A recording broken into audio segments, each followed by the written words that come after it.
Theoretical level, I think the two side lanes are should just be default. I mean, the top lane of Wildcard should be a win. The off lane of Enigma against Terrorblade can probably be a draw, which is the main concern I have, is that Enigma is more than happy to draw this hero. You first picked it, right? You're expecting to get countered. This is the matchup you're getting. You're probably over the moon as Fade. So yeah, I've got my eyes on Analog to get the job done, and I've talked about this this player hero combination before. I think Analog's biggest strength as a player is movement and fight selection. His lane mechanics are not not S tier, but they're good enough.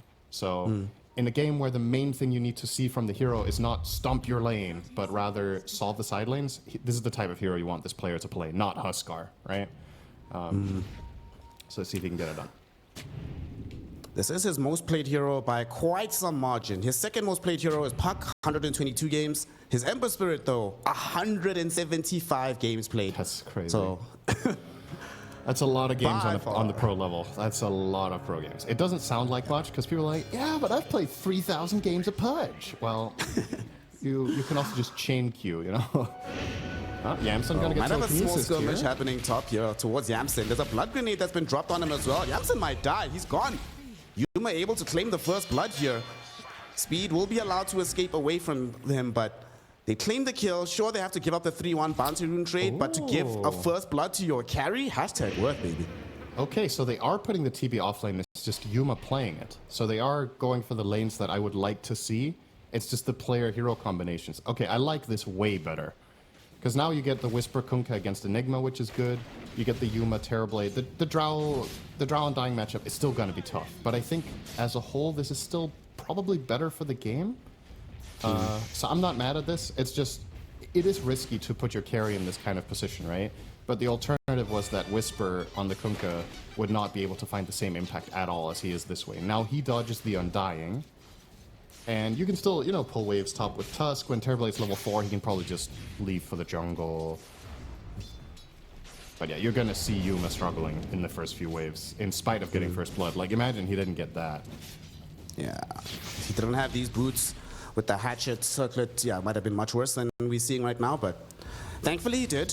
And this is something we don't get to see all that often these days. Me and Wago were talking about it yesterday, how in the more recent eras of Dota, these lane swaps very rarely ever get to happen. So I am pleased and blessed that we get to experience it here. Yeah, the times when it gets particularly interesting is when the teams play musical chairs, right? If the gate costs 0 mana, I think these would not be the lanes we'd be looking at right now. I think Wildcard would have just swapped their supports, probably. They're going on to Yamsen, though. Tag teams out. They want the kill onto the Drow Ranger, and they are going to get him.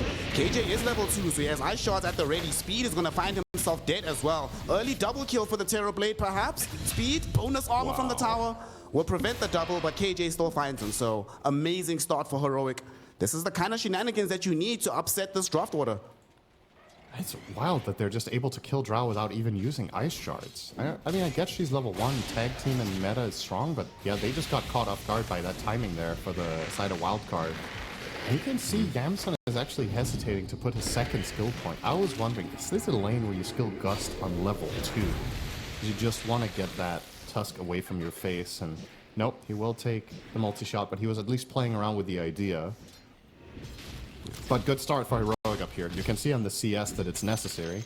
No big surprises here that the overall just raw last hitting is favoring the side of Wildcard with their superior lane setup. So if you can compensate for that with the kills in the side lanes, that is definitely a big help. They will lose Schofield down bottom though, so nothing comes for free. Some pressure was being put out by Bignum. Schofield and they might actually try kill Bignum now. I see his HP is dwindling slowly but surely, but he does have the Shadow Realm hit. So he's cool, he's Gucci. Unfortunately, was not able to secure the Lotus Pool. That one was taken away by Schofield. Top lane, they're going on to Yamsen again. The Drow Ranger with the tag team. Really? This damage output is too much. Speed just simply cannot save the Drow here. KJ will probably take a tumble for this, but yet again, a very worthwhile trade in favor of Heroic. I would actually argue that was not worth it. As crazy as that might sound, because yeah, you traded support for carry, but the problem is Terrorblade is out of juice, right? So this was kind of a 1 for 1.5 trade, if you catch my drift, because Terrorblade has to TP back to lane and have no mana now. So yeah, you killed the carry, she instantly TPs back to lane and is full. Your Terrorblade has treads and a little bit of resources, but like, he's not posing any threat for the next minute, at least here. So Drow should just be able to ramp up the farm. Being 0-3 on Drow 4 minutes in, don't get me wrong, it's not good. But he can still salvage this. Some lanes you're just doomed. This one, not the case. Sumail once went 0-3 in the first 5 minutes on Storm and had a 12-minute Bloodstone. You know, 0-3 is nothing. Oh, DAC was good times, huh? Yeah. I remember that game. That was unreal. I mean, to be honest, there's just been some generational players where you were just like, I can't remember. I think PPD might have said it in an interview at some point. It's just like, it didn't even matter. We could just pick Sumail what he wanted into any matchup. He was just better than the opponent. You know? That particular interview where PPD said that, like, he was like, well, we don't think Storm Spirit's good in this meta, but we have Sumail, so it doesn't matter. You can just pick it. Exactly. Yeah, that was probably the wording. It was something like that, right? And it's just, it's fascinating how there has been players like that, but that type of skill illustration or that gap doesn't really exist anymore, I would argue. I don't think there's a player in any role that is so much better than the competition as when, you know, Miracle was peaking or Sumail was peaking back in those days. RCY, nice dive here from King Jungles. They get there just before level 6 as well. KJ had him with the ice shards, and he should end up dead. Analog gets the kill. They don't want to stick around to fight against this Undying. There's a tombstone down, and here comes Bigna. Beautiful Bramble Maze with the Shadow Realm hit. Both Analog and King Jungles will end up dead. Schofield can do nothing for his compatriots except waddle away. They don't even get to put much pressure on the tower. Great response from Wildcard to the death of their Storm Spirit. At the very least for Heroic, they got the Storm kill. Like, imagine those support TPs come in earlier. I think that could have been a flat-out travesty for Heroic. The 2-for-1 trade, not the best, but at the very least, they got their man. And actually try to come middle. They were hoping to connect onto RCY. They even TP in with the Rubik and Analog. RCY still halfway towards level 6. Unfortunately, they missed the ice shots from KJ. So he will live. He's level 5 on Willow. What? The enemy supports a level 3. This Wisdom Rune, or Shrine, excuse me, is going to be crazy if they get it on the supports of Wildcard. I'm assuming Enigma will probably be the one to take it. So depending on whether speed overtakes the Willow, we'll see who gets 6 first of the two. But yeah, the supports on Wildcard are looking so much better on the experience than on the Radiant. Trade-off, of course, net worth looking good on the 3 Radiant cores from the kills. Look top though. They're gonna get more experience on KJ because he has scouted out Yamsen with the help of Whisper. And man, this Drow has just been having a torrid time of this game. 0-4 in the first 6 minutes. Just unable to do anything, and it's not even you're having this issue where you're like, well, at least I'm compensating with massive CS. The CS is not really going to help out the Drow the way things are looking right now, and you're not going to have a top lane to play with anymore. Yeah, this is a really good timing for Heroic because they get multiple heroes to level 6 first. Analog? The Storm. Hold on, Analog? Okay, that's fine. And Schofield tries Schofield to though is not. He'll die. Yeah, so overall, Heroic, I think, mission accomplished, right? Oh, mid lane, Analog. Well, that's definitely mission accomplished. Avoiding a gank like that, he was about to die as RCY cracked 6, but had the safety remnant, so he's all good. And that was the thing I was looking for here for Wildcard, was starting to paint the picture of Heroic's 3 cores are actually doing very well. So this is a kind of odd game state where the cores of Heroic are far ahead, but the supports are far behind, which doesn't happen that often. And it means that for Wildcard, you really need your supports to step up now and get value out of the net worth and the experience in particular that those heroes have. So I want to see Undying, I want to see Willow get involved and play to their strengths, because otherwise, for the side of Heroic, they're just going to keep doing this. And another kill on Yamsen still hasn't skilled Gust. So, it wouldn't really matter. Level 1 Gust is pretty ass. Like, if it was level 2, I would agree with you, but level 1 is... The way they've been jumping him, I don't think that level 1 Gust would have saved him. Perhaps not in this exact situation. It's more just this is one of my favorite things to harp on when I do commentary, by the way. I don't know if you've noticed, but I don't like players not skilling a value point in games where it's like really good value, but sticking to a standard build that you quote unquote always go for. This is one of those games where I'm like, was the second point in Frost Arrows valuable enough to never get Gust for your 5 deaths in lane? Or, you know, your third point in multi-shot, second point in multi-shot, could you have gone 2-1-1 here and maybe cut a death or two? Because I get it, you're paying a little bit of farm by not having the slightly better damage on multi-shot when you're pushing out waves and killing neutral camps. Does that make up for 2 potential times you wouldn't have died, is what I'm getting at, if you had Gust? Because I will say with confidence that he would not have died at least one of the times if he had Gust level 2 or 4. Yeah, that dive actually when they dove him behind tower, he saw the Kunkka first. If he gusted the Kunkka or the Tusk, he probably would have lived there. I think the value point would have been good. And like, even if you do die, the Gust might buy the time for your teammates to TP and get a trade, and then you're enabling them, right? Look, bottom though, we'll keep this discussion going because Whisper is escaping away from Speed, but unfortunately Speed is living up to his name, chases down the Kunkka, hits him with the level 3 decay, and secures the kill for his team. We'll see if they want to pressure the tower now as well with the Enigma gathering a fairly large army. With Helm of the Overlord, they're bringing in the Dark Troll Summoner. This should precipitate a tier 1 tower push down bottom. Yeah, Rally is insane for Eidolons. It's actually just a busted combo. Look at this tower. Oh my god. If he were to summon another skeleton set here, this would be ridiculous, but he won't even have time. Oh, there it goes. The Eidolons are hitting for like 40% extra damage right now with Rally, but... Alright, Schofield getting gone on. This could be the first time Yamsen gets a kill, sadly, gets taken away by RCY, but you probably do want the Storm to be getting as far ahead as possible. And he's recovered somewhat. He got chain killed a few times earlier on, but his net worth is not far behind that of the Ember Spirit. He's picked up a Dormant Curio, so we'll see what he picks up in the future. And they're actually going to dive bottom. They're going straight onto the Kunkka. Whisper is going to find himself in some danger here. Bignum will try and find the Bramble Maze. Unfortunately, though, Whisper able to get right through it easily, so he's all good. I'm surprised he actually just got out of that scot-free. I thought the TP was at least going to have to connect, but they're able to cancel that. And Whisper will head back to farming far out of the way of trouble.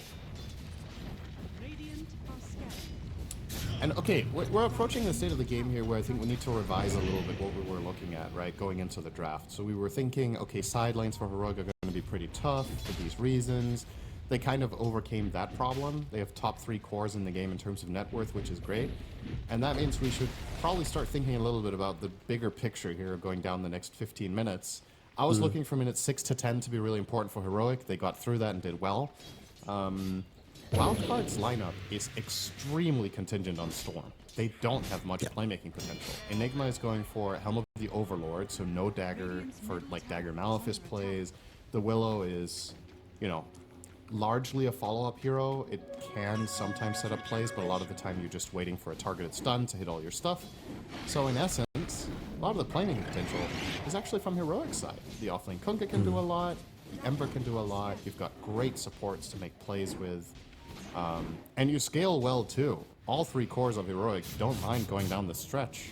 So I kind of like where they're at. I think the challenge now is to make sure that Drow does not get, you know, to critical mass. I do think this is a game that Drow ultimately will win if it goes late enough. Drow Enigma, you know. But the next 20 minutes probably quite good for Heroic, theoretically. I mean, they have to spend a lot of time getting that Drow into that farm state, so she's not really going to be able to meaningfully participate in the game. So you're basically playing 4v5 for the next while. Because I think Yuma, once if he's not that far away from the Manta style, he can start getting involved a bit sooner than the Drow Ranger can, especially with the start that she had. So I think Heroic should just keep the tempo up. Don't fall back. Now that you have this Blade Mail as well sitting on Analog, it's flying in right now. This is not an item I want to see you buy and then deviate to farming. I want to see you play as aggressively as possible once you have it. This is effectively a deterrent for Storm mainly, right? You're buying this to make it harder for Storm to go on you with confidence in fights. It has some farming benefits, of course, with a little bit of efficiency when you're hitting creeps, but you're mostly going to see Embers buy this in games where they want to fight a lot, like you said. Otherwise, you could have gone a different, more standard route. And the Blade Mail, in theory, is also good against Drow, so there's that added benefit, but for the time being, it's probably not going to be the Drow that you're fighting much. Like you said, she's going to be in the jungle. You're not going to be running into her very much. When she gets 2 or 3 items, this Blade Mail gets really interesting, though. So then it gets like a second round of value. I kind of like the pickup. Just as you said, look for trouble. I also kind of like the fact that normally we do see Mage Slayer. Hold on, we'll talk about it in a sec because they want to dive RCY. That's so unfortunate. They all three smoked. KJ, Whisper, they even dragged the Terrorblade into this, but he just zips away. And Schofield was literally 100 units away from finding the telekinesis, and then Storm is 100% dead. It was just a very good map read from RCY, the placement of Hero there. He had very good intel on what the enemy team was doing, looking for the 14-minute rune. Unlucky for him, it will be top, so... Well, see if Heroic can find anything. Whisper will get the X. Okay, RCY nice trying to dodge it. timing. He gets hit on with the turret, and now they're going in for him. RCY dead in a heartbeat. They did drop the Terrorize, which zones back some of these heroes, but not enough of them. As Analog running in with his Blade Mail, the Flame Guard going, trying to bring down these supports. Bignum is going to be the one being focused right now, while Terrorblade is right-clicking into Speed. Speed does end up in an awful position. One more right click and he dies. As he goes down, Analog able to chase down Bignum, hold him in position. He will attempt for the TP out with the Shadow Realm, and it will be good enough. He's out, but they still found a big value kill on the Storm Spirit. Maybe more pressure on the map for Heroic. Yeah, Schofield also working some magic there with Blood Grenades. Always fun to see in these like mid-game situations. He Blood Grenade killed the Dom creep. I think he tried to Blood Grenade kill the Willow as well during the Shadow Realm there on her way out. Unsuccessful though, but still the big part of that fight is you find Storm first, and it was a really nice setup there. The Kunkka versus Storm matchup is always fun because it becomes a little bit of a mind game. Obviously with X mark lasting 3 seconds, it kind of is a game of chicken of does Storm think you're pulling him early or late? Because you need to be in the invulnerability state as he pulls you back with the X mark. And Whisper just went for the super fast play with X mark into instant torrent as soon as he could. And RCY was expecting him to wait a little bit, gets caught, they get the nice chain off, and they got 3 kills as a result, so really nice play there inside of the road. RCY might be in a little bit of danger as well here. Doesn't have the most mana in the world, while Whisper is also contesting against Bignum. Does end up dying despite the Coco Rum. Solo kill by Bignum. Man, Bedlam is a strong spell. Pretty strong. Pretty good. Kunkka cannot have had that much health when that started. Considering he got the ghost ship off and still died, Bignum must have found him on like half health at most. Look at that damage though. It's 1,000 damage he put out. He killed him, bro. That's I'm just saying, kill. Kunkka has 1700 HP and a run buff. That's 1,000 doesn't cut it, you know. Okay, so 1,300 overall. He had maybe what 70% HP at that point. This is before reductions, right? I don't know. If I had to guess, he was probably farming at like half health at most. Okay. But either way, the result is the same, and they're also going to capitalize with a mid tower here. So big punchback from Wildcard, getting the core kill plus tower. And this, in terms of economy, looks like a very even game. But once again, keep in mind the distributions of net worth here are heavily support favored on the Dire, which in turn does mean the cores on the Radiant League that much better. RCY trying to zip out right now. The X-Back will be dodged this time around. Like you said, it was a game of chicken won by RCY. Fatal even popped the drums. They want to get the hell out of here. And Heroic, they were thinking about chasing. However, with the Tier 1 tower still being present, it's a bit too dangerous to go that aggressive right now. They'll just take the tower here, though. Just not. No need to get too fancy. Just keep it simple. Get this objective. You could even look for the second one if you wanted to. You have meta. They'll just take the simple and easy win and head back to farming, not risking this push. I feel like they would have actually got away with this. Also great for Rubik to have the demonic summoning here for pushing. That's always nice with the Eidolons on the Rubik side. Pretty unusual. Is it just me or do they look different? At the Rubik Eidolons? Yeah. Don't they look weird? They look relatively normal to me, gang. Let's, well, he has a different cosmetic on Fade, right? Well, first of all, the cosmetic is different. Not either way. Maybe that's just the default ones. I think these are nobody default plays Eidolons. with the default ones. So yeah, these are default Eidolons. There's also about the sizing, but they've increased the size of Eidolons at some point. All right, Ghost Scepter Speed might be dead. Nope.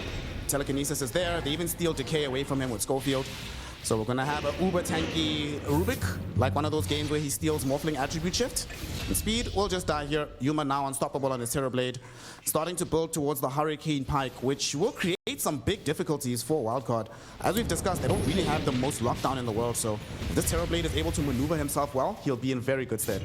It's also, I think it's a pretty traditional item to play, in particular against Drow, because this matchup is heavily Drow favored. So you want to try to outrange, or at the very least match, so that you have plays that aren't getting you as much out of position. The further away you can stand, the more difficult it is for Drow to isolate and target you. And if Drow is hitting anything else, you're probably not dying. Like, this is a game where Terrorblade is relatively safe against everything else than Drow and Black Hole down the stretch. Because, yeah, you could die to a Bedlam, yeah, you could die to a Storm Jump, but obviously Terrorblade eventually overpowers these with just raw stats or a BKB, at which point Drow is your only problem, and then the Pike has a great amount of impact. Now, Roche will go the way of Heroic, and they get it free 20, which means they can also contest a potential Tormentor. A lot of the times you see teams make this trade where one team gets the Tormentor, the other team recognizes this, and they'll go Roche simultaneously. But when you get Roche this early, with this lineup in particular, that's very good news for Heroic that they could get both. Well, it'll be good news for Wildcard if they can kill off Whisper before the Tormentor attempt actually happens. Unfortunately, without the Storm Spirit here, their catch is practically non-existent. So he's going to scout out for his team that, guys, don't take the Twin Gate, rather TP to the tower. But Yuma's like, well, who are you talking to, bro? I can take whatever gate I want. Drow does have Manta Style now, though. Not yet ready to fight, I think, before she has her Hurricane Pike, but she's been ignored for a while. Slowly but surely, she's getting there. Those 5 deaths that she suffered earlier have not been increased since, so quietly, Yamsen trying to carry this game for his team. It's always fun to see the whole media in situations like this, and you just see Heroic are patiently waiting with going Tormentor because they're scared of a move, and from our perspective, it looks like, what are they doing? The nearest enemy hero is 5,000 range away. But they needed to get the information on a creep wave that they weren't being smoked on by Wildcard, and the moment they saw that, they immediately commit for the Tormentor. They get it for Skullfield, so that's the safe telekinesis. I believe you cannot throw people out of Black Hole with this? No, you cannot. You sound very confident. I'm not positive, but if you are, that's good enough for me. Well, at the very least, the last time I tried it once, so the last time I tested it, it didn't work, but if it does work now, I'll be amazing. I mean, that might just be a skill issue, though. You're never gonna let it go with Snare, it's always good to be honest with yourself. There's no shame in that. These players are on a different level. It's right. That's funny. Smoke up right now by Heroic as they've taken down the tier 2 tower in the top lane, and they want to find some more kills. Unfortunately, they don't have the most aggressive vision in the world. They had a ward down bottom, which was removed. The only person they might come across right now is RCY, but he's hasted. There's no way you're going to kill that Storm Spirit. Perhaps the Drow, though. This could be huge. Yamsen could be a big target, but RCY, he's the one that's found first. They have the lockdown to kill him. They do. He's actually dead. Everybody needs to get out right now for the side of Wildcard. Yuma able to get a big Sunder off on Fade, recover all of his HP. That was a very unfortunate situation. RCY literally smoked into, or zipped into his demise with that one. Yeah, I believe he actually did get caught by the telekinesis there. Like we talked about, it's not a great counter to Storm, but it has its moments. In that exact situation, the 1 second stun was enough. It gave them enough time to get the Tusk connection, gave them enough time to get the follow-through punch and get the kill. And Enigma just doesn't have the most in the way of counterplay. You don't have the Blink Black Hole threat, you don't have a BKB. You're going the full aura route here with Helm of the Overlord Drum, and now and approaching what would probably be a 26-27 minute Crimson Guard. I can't say I love the Crimson. I'm on board with the rest, but I think at this point you kind of have to start planning for yourself to become a game winner, right? You're seeing the struggles of your Drow and your Storm. I think Black Hole is going to be a necessity to win this game. But perhaps he's just worried that, well, I'm against Rubik, and that sucks. Yeah. So I mean, I can sort of understand why he wants Crimson, right? You're playing into TB with a tag team on Tusk as well, but A late Crimson, by that time, Terrorblade not going to care anymore about that damage block. As Fade getting caught in by Analog, Schofield there with the telekinesis. They would like to get this Enigma, prevent the black hole. He's walking forward, he's not dead just yet. Fade finally gets the black hole and catches the Terrorblade. They're able to kill all of them here. Now Analog also not able to escape. He's doing his utmost, finally able to zip to the high ground, but he's not able to help out Yuma any longer as they lose the life of this Terrorblade. Analog actually zipped back in. He will immediately get himself decayed by speed and killed off. A 4-for-1 exchange there. Terrorblade dying twice, and Wildcard just unable, or rather able to turn the game around with a crazy black hole just before Fade loses his life. Yeah, that was so close in terms of damage, but not quite enough in the tank there for Heroic to kill him before he gets the black hole off. And yeah, he did die during black hole, but I think he kept it channeling for a good 3 seconds before he died, and that's more than enough. You just need to give enough time to your teammates to pop off. As we've already established, the supports in this game on Wildcard's side are also super strong, so if the black holes come off in that fashion, they will win their fights. It's just a big if, right? That was the first one of the game. This time around it works out, which is massive for them, but it was super close. So being results oriented here, it did work out great, but that you're not guaranteed to find those moments of opportunity very many times in this game. So I still don't think you can necessarily rely on it, but that time, beautiful. Beside a Wildcard equalizing the game now. Janssen getting gone upon by this Rubik. RCY coming in though. You see that Schofield is low, but RCY burns a lot of mana to make this happen, but he didn't burn enough. They're still able to clean up Schofield. Yuma realizes he doesn't want this smoke. And sadly for Yuma, despite how great a start he was having, we are slowly encroaching on the point where this Drow is impossible for the Terrorblade to deal with. Already now number 2 in the net worth, and they might just go for a tier 2 tower push here immediately. Oh yeah, I mean their lineup push is super fast. Drow, Enigma, Drum. No big deal. Take care of this quickly. Drow has the Pike, so she can outrun the tower. Pike Manta is...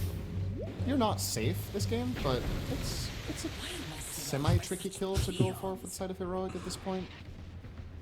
But still, they will respect the defensive possibilities with the Rubik respawn and back off. Now the smoke chase is on though for Heroic. Yeah. Who got the kill on Yuma, by the way? Oh, it was Yamsun. What a dream. Yeah, it was Drow. Getting that 1,000 gold for the TB kill will actually put Yamsun above him. Can you believe it? Yeah. 25 minutes in, the Drow is ahead of TB. Actually, top net worth now. It's kind of crazy. The TB is smoked up with his squad. They're trying to get a kill somewhere, and they will come across RCY. However, this time around, he has a BKB. Janssen doesn't connect with the Gust, but has the right-click damage to bring down KJ. Whisper's boat will not connect onto anybody, as RCY still has his BKB. The Terrorize was there onto Analog, but I don't think he's really in that much danger either. They'll just have to take a quick kill onto KJ. Wildcard be like, thanks for the free gold, gang. And they may be chasing onto Whisper. Bedlam is out with the Curse Crown. Whisper does have to use his BKB at the end. Taking a lot of right-click damage from the low ground from this Drow Ranger. RCY zips up. They can't stun him in time. Multi-shot kills off this Rubik and a beautiful Terrorize onto the Terrorblade into a black hole. Double kill for Yamsun. Wildcard lose absolutely nobody. And 5k gold lead for them. Drow Ranger increasing the lead at the top of the net worth shots. This is so easy to say in hindsight, but Rubik blinking into Lotus's Kunkka to try to keep him safe is not a play there. The moment you expose yourself as Rubik, you give Enigma a free fight. The threat of you being off map is what makes Enigma's game difficult. If you're blinking in to heal your ally and you get jumped by Storm, you saw immediately Wildcard were just like, oh, okay, this fight's over. We're just gonna cast a Terrorize on whatever we can find, and then we can just black hole them. There's no spell steal, there's nothing to worry about for Fade. And now, all of a sudden, this game has changed in a big way. The win expectancy graph is indicating exactly that. This game was pretty even for like 10 minutes. Now, it's Wildcard rocking an 80% probability here, according to Gabe Newell. And you would expect Gabe to have the best tech. I suspect that what ended up happening in this game is, after he picked up this Blade Mail on Analog, they just really struggled to bridge the gap from him going from Blade Mail to BKB with actually getting kills. Because they tried, man. They smoked several times on the map trying to make something happen. And those smokes, when they fail, it's not just time wasted on the map. Like you mentioned earlier, Blade Mail, not really a farming item, so you're getting the double penalty. You're not finding kills with the item you built to fight, and you're unable to farm effectively with it in those downtimes. So now he's at the bottom of the boards in net worth, despite having such a hot start on Analog. And on top of that, look at the net, look at the last hit distributions here. Schofield will take his 25th death 8, of course, not 25. Relax, everybody. It's not that late yet. Look at the last hit distribution. Terrorblade has fewer CS than Ember, that has significantly fewer last hits than the Kunkka, right? So Heroic, with the way they've been moving around the map, have effectively, I think, just not farmed enough on the right heroes. If I could choose any hero in their lineup to have the least CS among the three, of course, it would be Whisper, and he's 100 ahead of his allies. So that means that the way you've broken down the map is not ideal, in my opinion, from a theoretical perspective, because this is not a game that Kunkka is going to carry. Like, that's just not going to happen. Look at the matchups, right? Are you sure? Look at his build. I don't think he believes that. It's going straight for the dataless blink after this. He has to do this, right? That's the thing. This is by necessity. I don't think they went into this game and Whisper was like, I'll go Radiant's dataless. Don't worry, boys. I got this late. It's not gonna work. And like you said, that's the problem. If you're making these big moves around the map and they fail, suddenly Drow is outfarming Terrorblade by 50 CS, which, considering the lane switch, should never happen. Like, Drow is a slow recovery hero. She doesn't farm that fast until she hits, you know, level 6 and gets her first farming item. Whereas Terrorblade, you've got illusions, you can farm everywhere, you can push waves, you can make moves while you farm. If you're behind Drow with an 8-2-3 scoreline here in terms of raw CS, something went wrong, right? And that's the kind of thing you would need to break down on a replay where the movements really failed. But I think they also really struggled with getting some Storm. Yep. Best Aegis carrier in the game. They're actually going to TP middle to try and force a fight here onto this Kunkka. Whisper will try TP out. Black Hole cancels it though, making sure that he's going to remain in position. And as the BKB goes down, they're going to try and find the kill. The boat will crash through, lands onto the Enigma. However, there's an immediate Yule Scepter from Bignum. They really want Whisper. Curse Crown is there. Yuma nearby, ready to give him the Sunder if needed. There's going to be a Terrorize though, connect onto the TB and the Kunkka, but they just did not have the damage. RCY finally able to join in onto this fight, killing off Whisper. Fade, eating a lot of right-click damage, but he's surviving for now thanks to this Crimson God. And now with the Yamps and Drow being available, they need to run on Heroic. RCY, BKB pop. He wants to be able to reach towards the TB. TB denies the Arcane Rune away from the Storm. X back onto RCY. Would be very nice if the Kunkka was alive. Sadly, he's not. So Yamsen able to come in with the cleanup, bring down the TB one more time. Yeah, this got a little bit scrappy, right? They're killing the Rubik close to the top tier 3. In the meantime, they're going for that Black Hole play mid. When the dust settles, though, that's a really big win for the Dire, and this should be at the very least 1 lane of barracks, maybe even 2. This lineup pushes stupid fast, and you're gonna have the 2 glitch.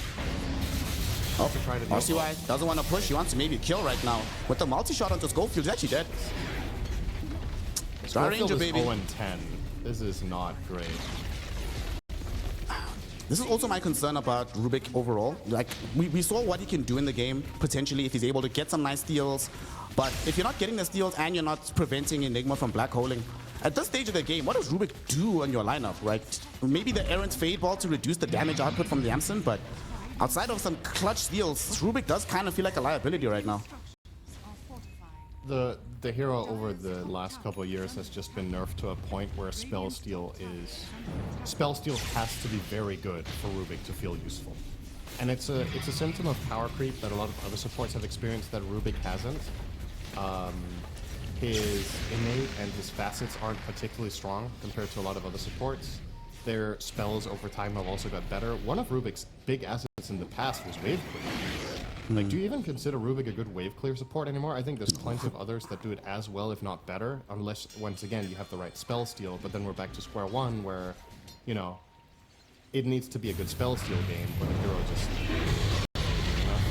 We'll see if he can steal anything here, because Whisper gets a boat through onto Fade, but Fade saved by the Entomb from this Undying Speed, making it happen with Bignum throwing a massive Terrorize as well that zones back the rest of Heroic. Analog, he went back into the fight, gets a very big change though, onto 3. RCY though, chasing on the high ground. Analog immediately pops his BKB, but RCY does not want to let this one go. Gets the Vortex onto Kunkka, Whisper getting dragged back into a BKB of his own. But as Yuma gets stunned here, this is a dangerous situation because now they have a black hole at the ready. Fade doesn't even need to use it because Yuma just died underneath the auspices of the multi-shot of Yamsen. Fade just with a celebratory black hole. He knows it's not even necessary to win this game anymore. Oh no.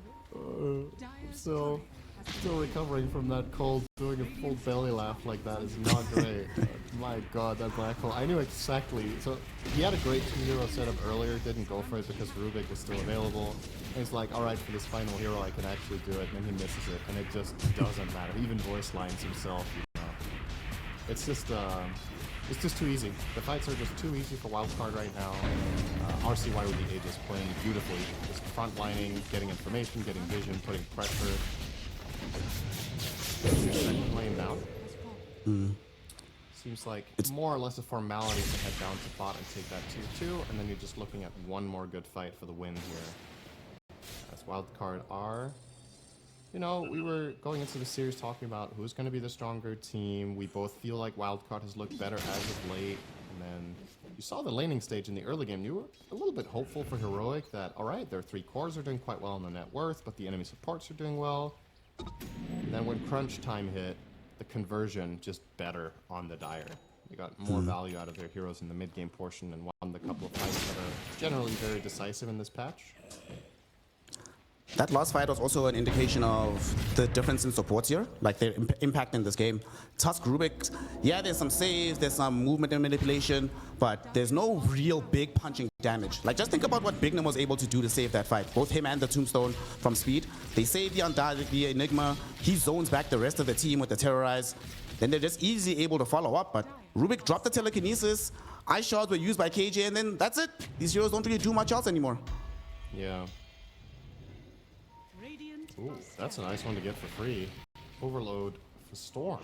Not often you see that hero get a free shard because, you know, generally other heroes in his team will get it first, but he was competing with Willow for it since Drow as well as Enigma already have theirs bought.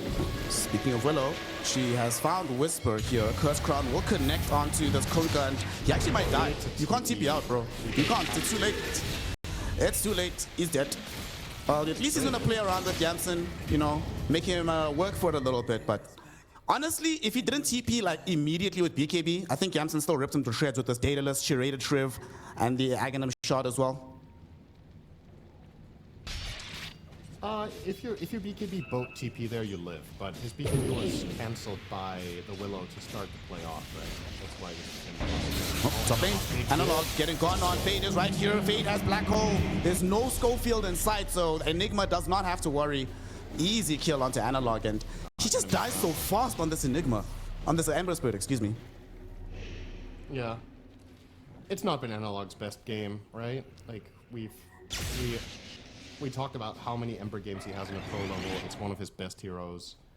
Just not been the best showing. And Ember is one of those heroes where it can be really hard to shine and to take over the game if specific moments in the game don't favor you. That's why this mid-game portion is so important, because if Ember gets ahead and buys items to stay ahead, he can snowball games of this kind even into slightly challenging matchups. It's just not what happened. So... When Ember is in this state, the hero just sucks. Like, you're going to throw out some slight chains, maybe you can get a little bit of Shiva value in there, but you're not threatening to kill a singular hero. Look at how tanky the Dire heroes are. Undying, 2300 HP. Willow has Jewels, Gale Guard, and Shadow Realm. It's never killing her. And the core They might kill Terrorblade. Whew. Okay. Last second TP out. Schofield, though, will come across this Bignum approach. Does blink in the right direction, and with the Glimmer Cape should be able to keep himself alive. However, the tower does not have Glimmer Cape, so that thing is dead for sure. Oh, that's a great idea. Glimmer Cape tower. Yeah, I think we need a buff to Glimmer. We could use it on towers, that would be good. Okay, if we're going into that direction, how about 4-star on towers? That would be much more interesting. Oh yeah, that's a good idea. Oh, RCY should be fine. Gets himself out. Still has the BKB to play around with. Outward staff can be purchased up as well, or found rather. Jansen pops the Glacier, putting in these right clicks from the low ground. Tier 3 tower got. That's a question. If you're standing on a Glacier on the low ground, is it really the low ground? Well, it turns it into a high ground, yeah. But it's even ground then, I guess. He's attacking from even ground. It just doesn't have the same ring to it, you know? Like, wow, that's mildly interesting. Oh, RCY. Perfect smoke. Oh, he's got BKB still though. Jumps forward, gets on these heroes, breaks the big smoke. They find a quick kill onto KJ as well. Bignum gonna be completely safe inside the Shadow Realm, and Heroic, they learn very quickly that Wildcard will not allow them to leave the base. You live here now, boys. You're going nowhere. Damage now. RCY was hoping to try and grab somebody. He's gonna get on top of Schofield, but Schofield stole the zip, so gets himself to safety. Everything's gonna end here because Wildcard, they don't have a real need to force the issue right now. They're so far ahead. Yeah, Roche is up in maximum 130. You can wait for that. It is, as a matter of fact, almost maximum respawn here, so a little bit unfortunate for Wildcard, but you know, they should still be able to retain map control this entire time and then take that as the final nail in the coffin, unless, of course, if Heroic walk into vision, like so. Okay, they find the catch onto Yuma. Yuma needs a thunder. There we go, gets it onto Schofield, but he might still die because Yamson throwing in the right click damage. Yuma, one more hit would kill him. It finally does arrive. He dies. Analog cannot do anything to hold back the rest of Wildcard. They're trying to survive, get into the base. Bro, Whisper bought a Divine Rapier. We don't even have time to talk about this crazy-ass item as we go forward with Fade. He's looking for a potential black hole. Analog just trying to hold them back, but while they're being zoned out, they do manage to finish off the full racks. At the same time, though, Bignum does end up dead. The Torrents plus several slides do end up bringing him down. Now Analog have gotten the roots onto speed. They're hoping to get this Undying kill. The rest of Wildcard don't really care though, because they found the Mega Creeps in the meantime, so Heroic need more. Zip back onto this RCY Source, where he's looking for Whisper, wants to take away his Divine Rapier. Not gonna happen just yet, because Whisper pops BKB, throws in the boat. And that'll keep him standing for now. But the racks are all down. There's 4 Megas, Wildcard in complete control. It's crazy how much space they get out of this Undying, right? He had like 4,500 health and a Ghost Scepter. He's tanking up cores. Unfortunately for Whisper, I think the big cleave that he got there was not a crit. Otherwise, he would have killed Willow and maybe even the Undying with that swipe. He got Willow very low. She ended up dying to some residual damage, but just not quite enough, right? But it is the way to play here. You have to rake your Unkunka. It's not quite enough damage. Maybe, was it a crit? Is he really only critting for 1,300? No, there it is, 2K. Part of the concern though is that giant small. So it looks like a crit a lot of the time he swings because the giant small will drop. Well, unfortunately, he can't hit Yamson directly, or not that often, because Yamson does have the butterfly, so you're wholly reliant on that splash damage from the Tidebringer, which is unfortunate. Yeah. 50 armor, butterfly, and an Aegis. Good luck, Whisper. Good luck. I'll actually give it to Drow. All right. I think we've seen enough evidence that RCY is not going to die easily, so I think you can give him the confidence of allowing him to play with BKB cheese instead. Yeah, and it's also, this is the standard way to end games, right? You put it on the carry, the guy who's going to be leading towers, so that if the enemy team do initiate on you, you can protect yourself. Speaking of initiation, RCY gets it onto KJ, who will try and play around with this outward stuff, but he is very, very dead. At least he does have buyback though. Yamson will proc level 25 in 1 creature. Might actually... Outward staff keeps Analog alive. He should be fine. Does have a defensive remnant, so he's out. There's a couple of neutral items that I think are going to get changed or removed. Outward staff? Obviously, number 1 is Sister Shroud. There's just no way. Oh yeah, that item is stupid. But the Outworld Staff is the other one where I don't know conceptually if having... Because that was what we built our way out of over a couple of years, right? Was having saved neutrals. Part of the reason Silencer was trashed for 2 years straight in Pro Dota was that neutral items were just dispelling. And then Silence was bad. We got rid of all of the dispel neutrals, and now instead we have a banish, which in some situations fulfills a similar purpose. I just don't know if that's appealing. Similar with Ogre Seal Totem, you know. All of the ones that give either mobility or save just seem so incredibly powerful that maybe that concept just kind of gets shafted as a whole. You're giving me flashbacks right now. I had a very long rant with some Valve people about some of these mobility items. Like, when I say long, I mean hours and hours and hours, until they promised me that they'd move OSC to tier 3, and they did it last patch. I was like, thank you very much, gang. But it's still too strong, still way too powerful. It should be out of the game completely. To tier 4, sorry, OSC. Still totem. Oh. Glacier on even ground right now. This time is technically high ground for Yamsen, trying to deal with this tier 3 tower. He's gonna actually almost lose their Aegis here. Still alive for now, and they get the roots onto Analog. The damage is not enough because they do finally get Yamsen. However, Ember Spirit dies for it. Does have buyback available if needed. So with the blink double And Whisper, oh, beautiful, crazy. huge damage. It brings down the Storm Spirit and almost kills Yamsen heads up. He's forced to try and TP out. He will be able to do so. Whisper couldn't find the X marks on top of him. So as he leaves, they did buy back on Analog, so they need to catch more here. Unfortunately, that will not happen. But we do get at least the proof of concept of what Whisper can accomplish with the double Divine Rapier.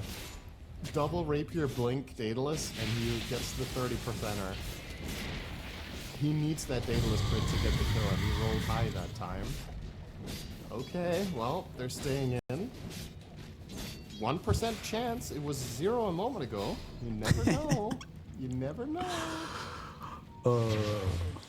It's been a while since we've had a proper Mega Creeps comeback. I'd like to see it. It's all gonna rely on Whisper, as he is the most farmed hero on his team. The most valuable hero, of course, with the double Daedalus, with the double Divine Rapier, Daedalus, Giant Small. And he's going for an Arcane Blink next. What do you think about this one? It's pretty standard when you're running this late game high ground defense, because the cooldown reduction on the blink lines up better with the cooldown of X. Currently, dagger cooldown is 15 and X is 12, and you want to be able to get the big cleave every single time you have X. So you want to lower the cooldown of blink below X mark, and this is the only way to do that, is by buying this item. So it's standard in this exact situation where you go double Rapier Daedalus when you're losing your base. Yeah. Because it's the only play you have, right? You have to find fat cleaves, otherwise it doesn't matter. Well, the way he's building does mean you were wrong, Sint. You were saying at the beginning of the game that it is going to be TB carry just starting from the off lane. Well, nope. Turns out it was Conquer carry the whole time. TB is going for a Hex right now, realizing that his damage output is not the reliability that they need. They need more control from him instead. Wait, actually? No, Yeah, Ember's it's good. not Hex, right? Oh, he changed it. He actually had to execute. I Oh, think he changed did? it. Yeah. Huh. Well, it's a little bit of a backwards way of doing it, but you know, whatever works. When you're mega'd, you gotta dig deep anyway.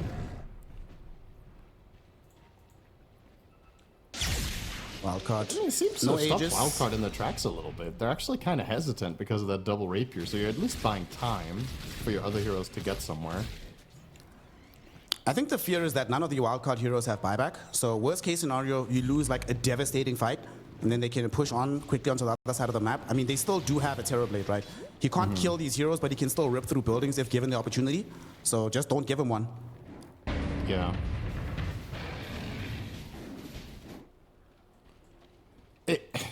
It's really hard to cross the map. You know, there are certain heroes in Dota that are way worse being negaed against. I'd say Storm is up there. In order to get waves out and pose any threat across the river, you generally have to split up your lineup, because if you go as 5 and you push one lane, well, guess what? When you push that out, the other 2 are on fire. You kind of need to spread your heroes into pairs or even singles. And then that's when Storm can jump you at any point. Team Jungle be on the receiving end of that right now, as a matter of fact, trying to jungle a little bit. Fitting for his name. Not exactly the king of the jungle, though. In that case, Yeah, that's... Analog. Oh my god, these shots from Drow hit real hard. Oh, he has amp damage. Okay. Amplified damage. What is going on? Amp damage, Daedalus, Butterfly, and also has the Aghanim Scepter now as well, with the Frost Arrows. Yeah. Hypothermia, big problem to worry about. Well, it's not like it's actually that much bigger of a problem. The damage was already overwhelming, so what difference does additional killing me half a second faster, what difference does that make? I'm already It was dying. interesting to see him opt for it over Satanic, which he had queued up before. I wonder what the rationale is here, because I would argue that the one way this becomes problematic for you is if you get cleaved to death and you don't have a counterplay, but if you have Satanic and you survive the cleave, you can heal to full in 2 seconds. Like this, you might get cleaved and then run down by other heroes. Fade. Thinking about it. Remains a thought. Simple forward, RCY though, gonna get the connection onto the CB. Yuma will pop the Outworld Star. Curse Crown will force him to use his BKB if he wants to survive this. Both though crashes onto Fade. This Enigma could be in trouble, but there is the Entomb. Undying, keeping him alive, and now instead they turn onto Analog, forcing him to have to complete his Aeon Disc. That'll keep him alive. Snowball from King J will also allow him to gain some distance. So nobody dies just yet. However, Yamsen wants to come with the Glacier, finish off the final tier 4 tower, and he will do it. He is X'd into Torrent, but I don't think they want to die for it just yet with Whisper.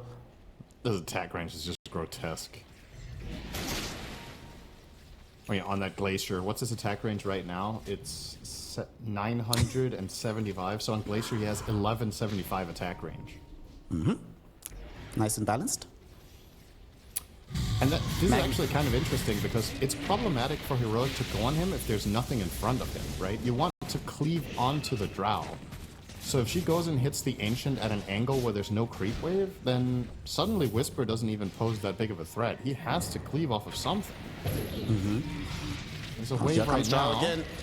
Glacier on the high ground. There's a creep wave here that could be used, but they smoke instead. Heroic. They know that their days are numbered. They have a couple of plays left. Unfortunately, they won't find anything. Yuma blinked forward, had his smoke broken by Fade. And Wildcard, they still have all the cards in their hand. Enigma now with the stupid level 25 talent. Malefice now stuns 7 times instead of 3. So if you don't have a Dispel, well, you gotta get stunned a lot. Support. RCY gets the blue hole. Yeah, Dragon Inceptor. Look at the multi-shot damage. Yuma's gonna die almost. He does get saved a little bit with the Oddworld Staff. Looking for a Thunder target. Decides to rather go back into the base. In the meantime, though, look at the damage from Drow. She wants to try and end the game. They forced their fortification, but it might not matter. They've already lost their Ember Spirit without buyback. RCY getting another blue hole onto Yuma. The Terrorblade will no longer be able to fight through this. He dies, does have buyback, but Yuma can do nothing because Yamsen just wants to end the... We'll see, of course, as the players are now getting ready. We are getting directly into the action. Heroic need this W to avoid falling 0-2 and then being 0-2 in total score overall. Have we actually, how many teams have we had that went 0-2 after day 2, made it into the tournament? Do you expect me to know that on hand? Yeah. Your mind is a computer. Access the files. I have no idea, man, but not many. It's pretty... I don't know, maybe one team every time does that, perhaps? On average, one team per tournament with Swiss? That's probably a stretch. It's probably fewer than that, right? No. Happy to help. Wonderful information. Thank you, Syndrome. Much appreciated. Smoke up right now by Wildcard. They have avoided they went for a bit of a later smoke here, and they're going to come across Schofield, who breaks it nicely, and Analog was on the high ground on the other side. So Wildcard did manage to get out their Observer Ward. I don't know if this is going to be scouted. Doesn't seem like it, so that's going to at least be able to live for the most part.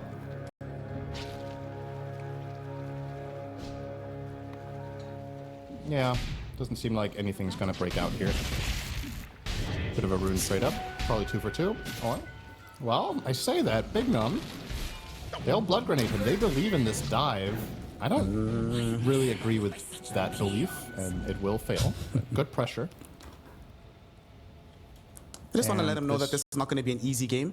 Just remind him that we're still very high skill players. We're going to try and pressure you when we can. That's right.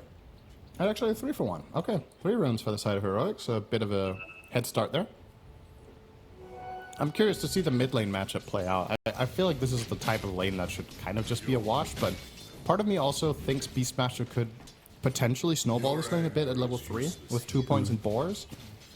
Void Spirit has 2 AoE abilities between Dissimulate and Resonant Pulse, but I don't know if you have enough damage to kill off the boars at level 3 specifically. I think it gets easier again at level 4 and 5. If you go 0-2-2, you just try to focus down those boars. We get to see as much Beastmaster mid. Since he's playing mid, does he still go for the Overload build, or is there something else that'll emerge from the switch up in the lanes?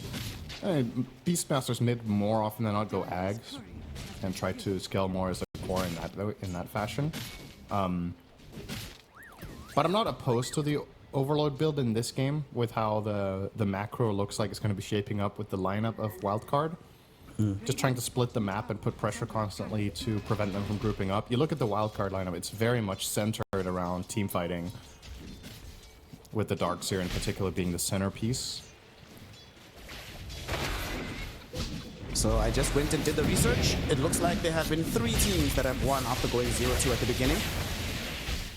2 of them being South American teams, so... Yeah, that's pretty close then. I said 1 per tournament, right? And this is the 5th edition? It's kind of close. Yeah, not bad. But 2 of them happen in the same tournament, so the distribution is not that great. No, okay, well... you didn't ask that. I just answered the question. So with a total guess, of course. But you know, that was a good guess. You needed to look into the past, not just the future. Your mind is always focused on the next step. Sometimes you must look behind you. Down bottom. How much pressure has been applied so far? Like you mentioned, of course, King Jungle's having this Phoenix is going to create some difficulties here for Fade and Bignum. And you see, Bignum has hit level 2, but probably not even going to try and level anything aggressive just yet. Still deciding if he needs the shards for defense. Maybe Yuma steps out of position, but getting a kill here is really, really tough. Yeah, I would never expect Darkseer to get a kill in this lane. I just think it's so unlikely. You need to find a moment of opportunity between Fire Spirits being available. You need to get on top of the Sven, and he needs to be vulnerable to begin with. It's not enough that you connect everything. If he's full health, you're still not going to kill him with Warcry and a stun. So this should be a very comfortable lane for the side of Heroic to play down bottom. Top lane, Speed might end up being the first blood here. Hexed up, Whisper wanting to chase him, but unable to keep it going completely. Only level 3, so the spells take too long to come back. They'll zone speed a little bit for now.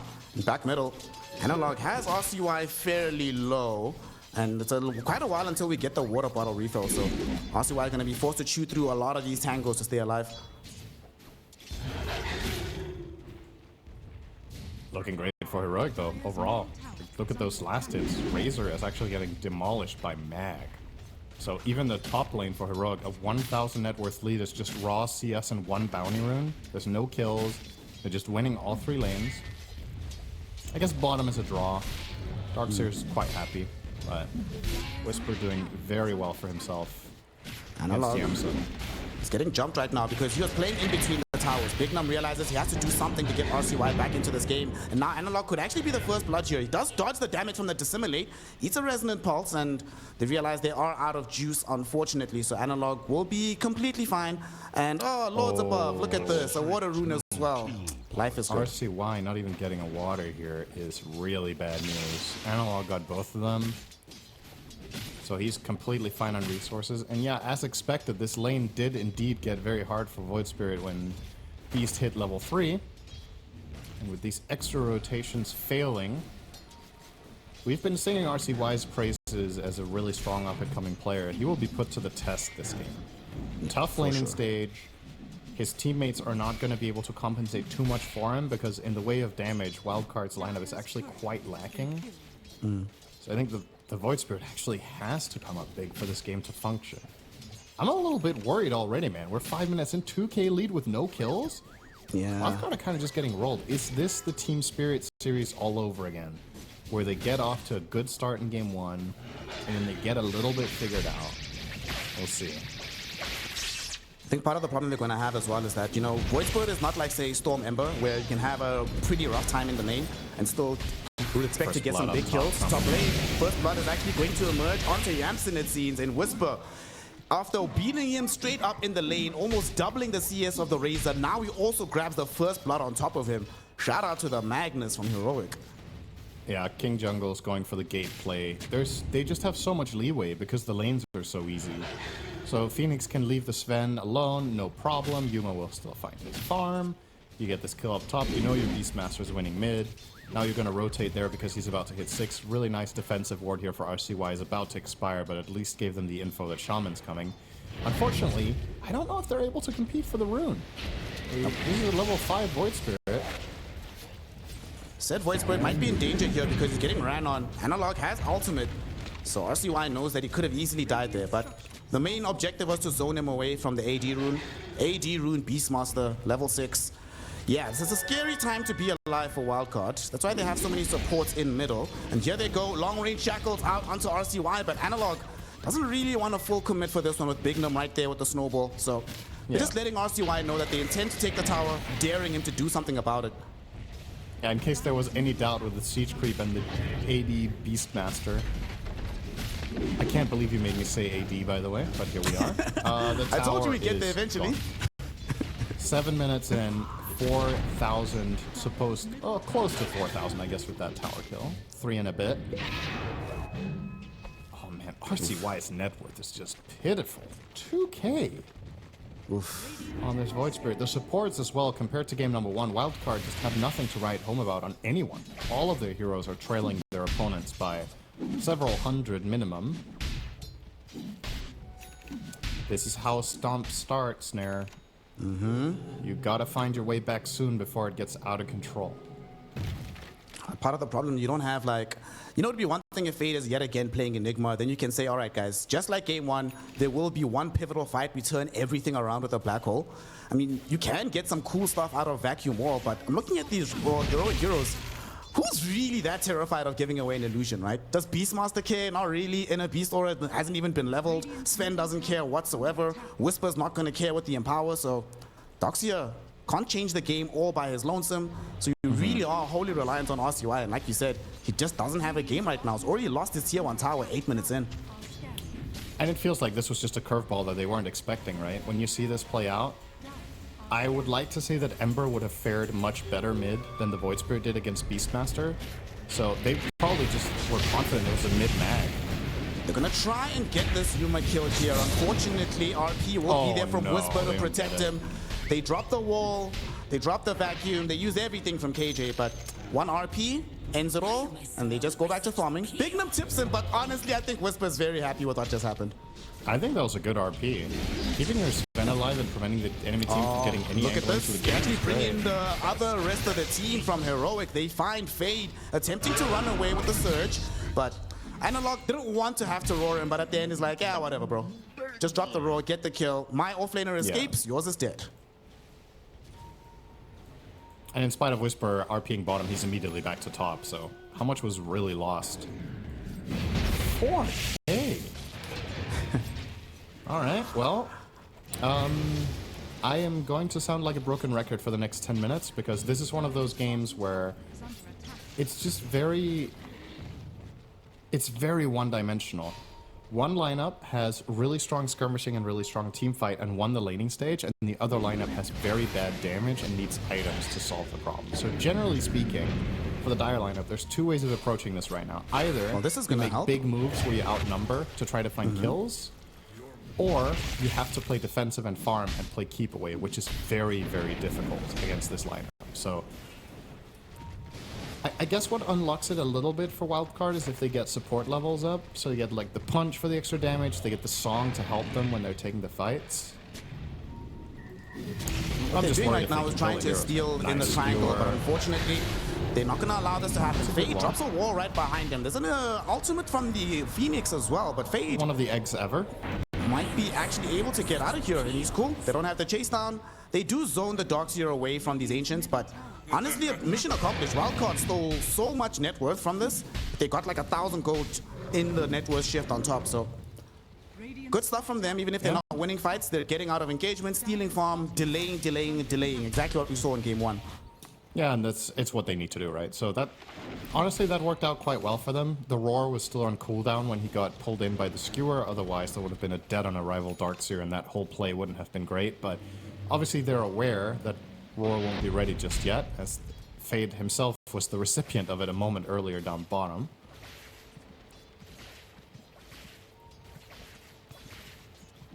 Whisper, not far away from having his Blink Dagger available on this Magnus. I imagine they're going to try to bring heroes towards him when he does have it. Try to get a quick kill onto this Razor. Or force him out of the lane.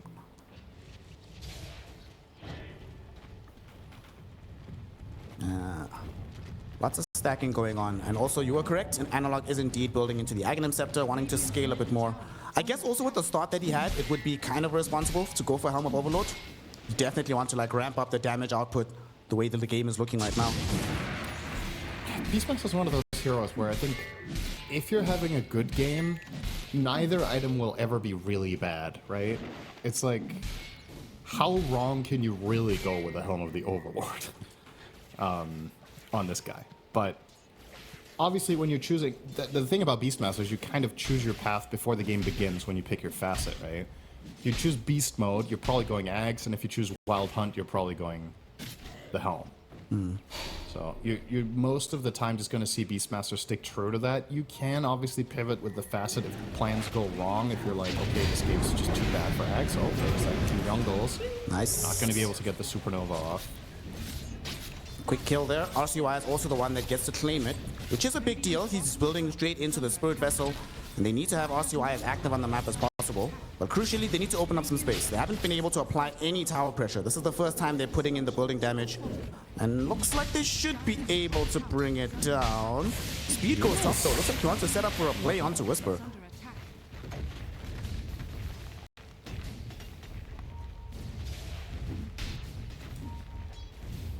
Speed. Hasong doesn't want to pop it just yet, but now that the tower is falling lower and lower, they gotta decide, just come out, destroy these wards. And RCY, he's the one that actually makes the rotation top. He'll leave behind Fade and the Dark and the Tide to try and take that tower, but look bottom, they're gonna punish this. As soon as they saw him go top, they're gonna try and force a fight here. RP from Whisper will be interrupted as Yuma goes in with the God Strike. Big Num is the one that's gonna get caught out here. Gave his life to allow the escape of Fade. Worthwhile in the end, but still kind of unfortunate for Wildcard since they did not get the tier 1 tower in the end. Well, round 2. Yeah, with Janssen. Janssen gets RP'd. He went too far forward with his ultimate going. He just gets eviscerated, Sin. Yeah, okay, well, it wasn't that bad until he did that. Now it's pretty bad. Losing the Tusk there for the amount of space that he created was honestly not that bad for Wildcard. This Razor play just was a gift for Heroic. They got more than they bargained for there, and they'll happily take that. Obviously, top tower will now go down to Analog. He wasn't even there for the bot fight, wasn't necessary, so he still has Roar. This Axe is now only 500 gold away, and if Beastmaster doesn't farm fast enough, well, give him stick an Empower on it, and watch him jungle away. So, well, they actually need to be putting that Empower onto KJ. You know, King Jungles need some way to kill creeps, even if he's playing Phoenix. What can you do? About to have the Wisdom Shrine spawn up. KJ will be trying to steal away the Wildcard one. And looks like he's going to succeed in this endeavor. Schofield was running interference by distracting Fade. So he just gets it. Whisper gets the other one. Experience has been robbed away from Wildcard. Alright, Snare, I think it's that time. Well, let's see if somebody gets away here first. Schofield might be dead. I will say yes. Dead for sure. If he survives this, then he's actually the god of all gamers. He will try right now with those quick shackles onto Bignum, but he knows his time is done. He's gonna waste as much of their time as possible in the mean. Even Fairy Fire. Oh man, every second is precious. I think the gold for selling the Fairy Fire is worth more than the second he bought there, but whatever. Alright. I'm looking at a Sven that's getting dangerously far ahead of a Razor. 2,500 net worth up, minute 15. They're still retaining the net worth has kind of flatlined at least somewhat, considering just how fast it accelerated up for the Radiant. They got a little bit of a burst just now with the Razor kill that they arguably shouldn't have had, but aside from that, they're kind of staying afloat here on the side of Wildcard. My question is just when does it kick into gear into like when do we get to a higher level with the Dire Lane here? Like, what's the timing where we're like, okay, now Wildcard can do it? Because if Sven stays this far ahead of the Razor, that's the thing about this matchup I was talking about, is it's pretty delicate because Sven is one of the few carries that can kill Razor before the link matters. If you're up by an item, I think you're just a stronger carry. So, are you just really holding on to hope for Fade to do everything here? Because RCY has been one of the big playmakers for this team, and his scoreline looks nice, you know, 2-0-0, but boy is he poor. Because his lane was just rough, right? Alright, oh, he's gonna get a regen. Whisper. They actually popped the wall for that one. That was kind of interesting that Fate decided to do it. So now Heroic know that their big teamfight spell not available. All they have at the moment is Song. And honestly, if I'm Heroic, I don't even think you want to do anything. Just keep farming, guys. It's pretty chilled. That's, you know, the previous game, when you have this scenario where both sides are farming, Wildcard could feel confident because they have the Drow into Terrorblade. Not just the carry-to-carry matchup, but just that Drow can be a late-game carry all by herself.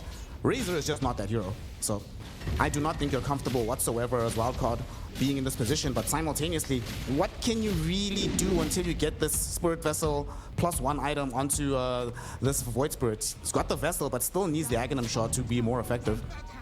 And I will say Razor can be a hyper carry. With the changes this hero has received, ultimately in super late game situations, Razor is actually one of the best carries in Dota, but the challenge is getting there if you're not staying on par, which should be mathematically impossible. Sven just farms faster than you, and your team is not going to be able to elevate you in any fashion. And also, is that really worth playing for that type of playstyle when you're against RP and Roar? Like, let's say theoretically your hero does well against Sven 45 minutes in. There's just so many additional X factors that you need to account for. And yes, Song of the Siren can be a cool save, but ultimately the Radiant lineup's gonna have 3 or 4 BKBs, and they're just gonna blow you up. Then Bignum has to come up big every single fight with the Tusk. CSGO going for his Blink Dagger on Tusk, of course, as Fade building up the auras. This Pipe of Insight will help out once it does arrive. It will take time though. And Heroic, they seem so unbothered, bro. They just chilling. No one's moving on the map. Analog is happy to just keep farming on the top side. No one's showing. Okay, might do something now. Whisper was angling to go top, but then he's like, why would I do that? We can just keep farming. TP's only to perhaps lend some support to the Beastmaster, but cancels it as soon as he realizes that the Beast is safe.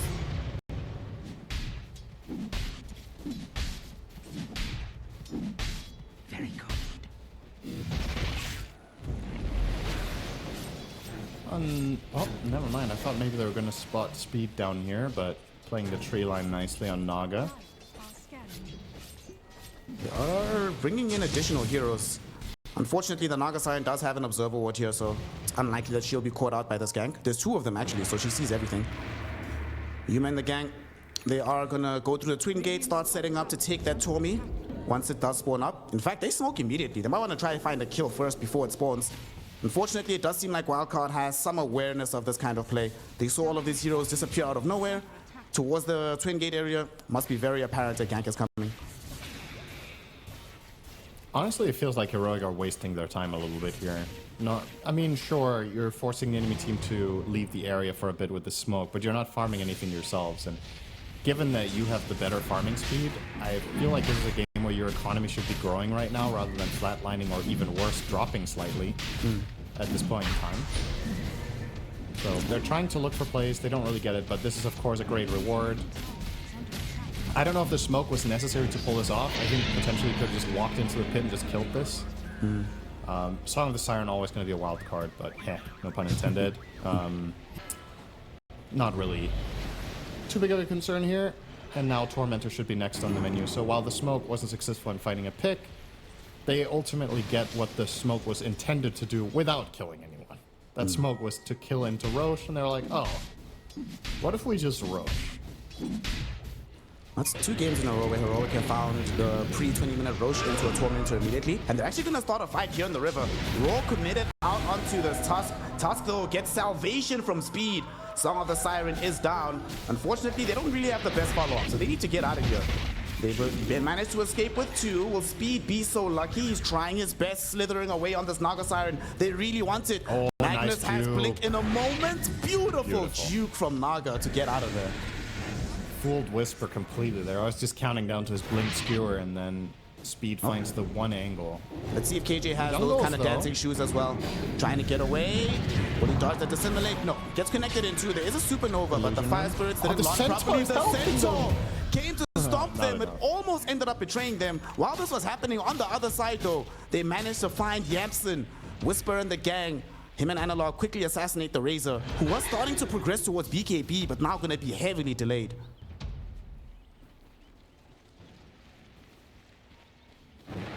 I still have to say, I honestly think these last 5 minutes from Wildcard are really good.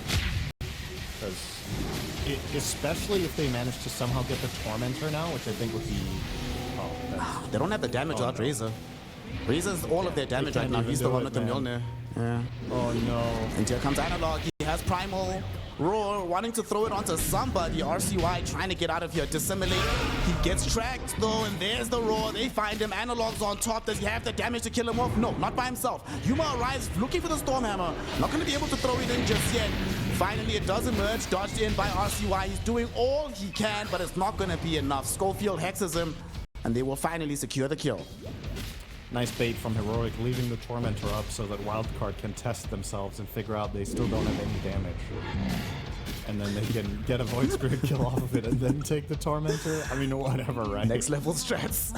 I honestly think that was a perfect showcase of the exact problem that Wildcard's lineup had right now. Like, if that was 3 heroes there fighting the Tormentor for 20 seconds, they got it to half and a little left. That's pretty depressing. And now instead, it's going to be a free Sunray upgrade for King Jungles. One of the best support charts in the game, in my opinion. Really powerful. Get that double Sunray. Make sure you get it off during the egg whenever you want. Radiant's middle tower is under attack. We still don't have the Aghanim Scepter on the Void Spirit, so... Bloom. It's being built by Void Spirits. They're actually going to get the connection onto Speed down bottom. Yuma is here as well. Speed, 5 seconds away from having Song. 5 seconds, way too long.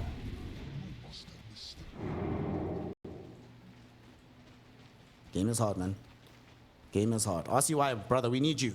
Ags is not that far away. It's still quite some distance, but if he gets there, that will be a game-changing item for them. It doesn't do that much damage?